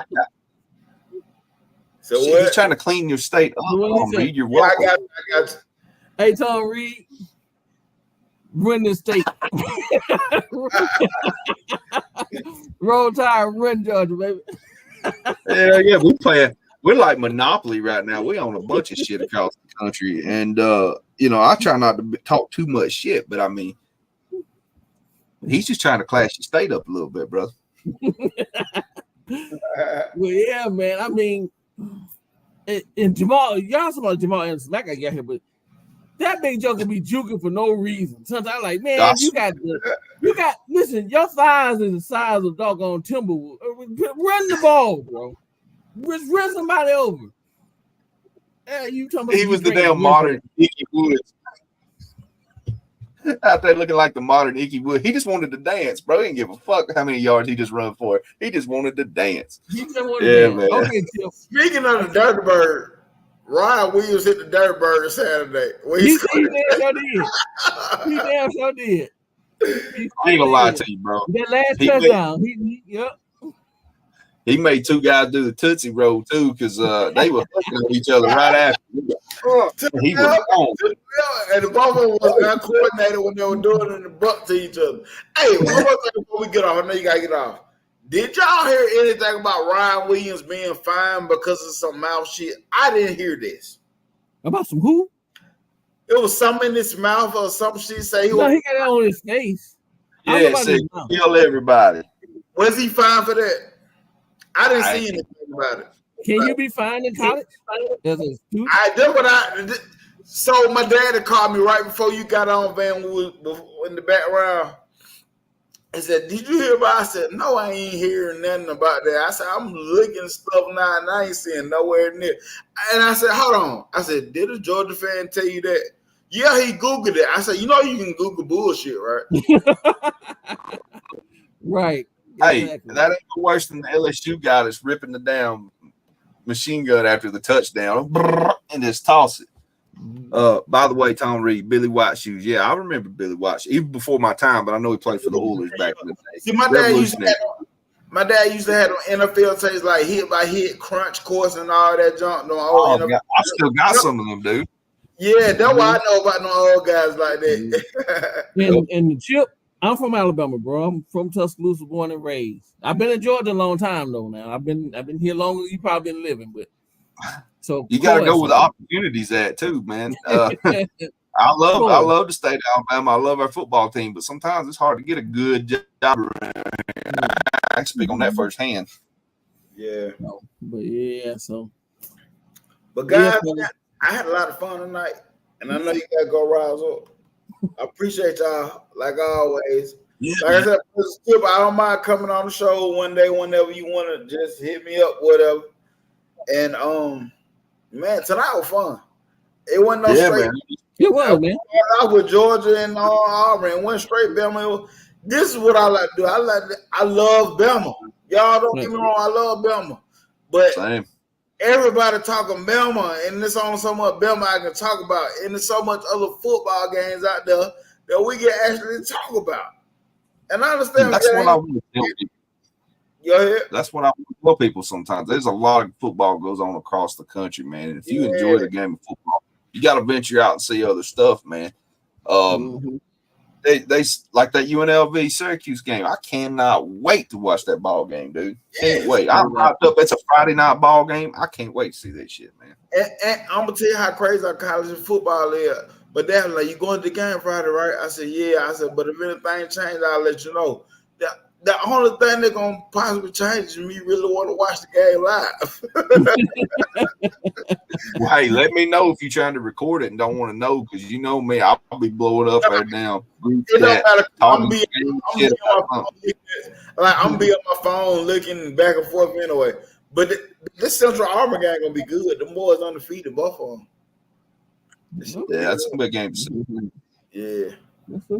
I appreciate everybody tuning in. We finna let everybody ride tonight. Chill, Tom Reed, bro. I appreciate you. You stayed in here the whole. Yes, sir. Tom, man. Tom is a rider. Yeah, Tom is a ass dude, man. Appreciate it, man. And I got work in the morning. I'm pretty sure y'all got to do the same thing. And appreciate y'all. Roll Tide. Continue to like up. Link up, baby. Let's head to Nashville and spray some butt. Georgia Bulldogs, y'all handle business like always, and I'm out. Exactly. Roll Tide, everybody. Roll Tide. Tide, y'all. Oh, that shit was fun. Oh, I'm still out. What the hell going on? Oh.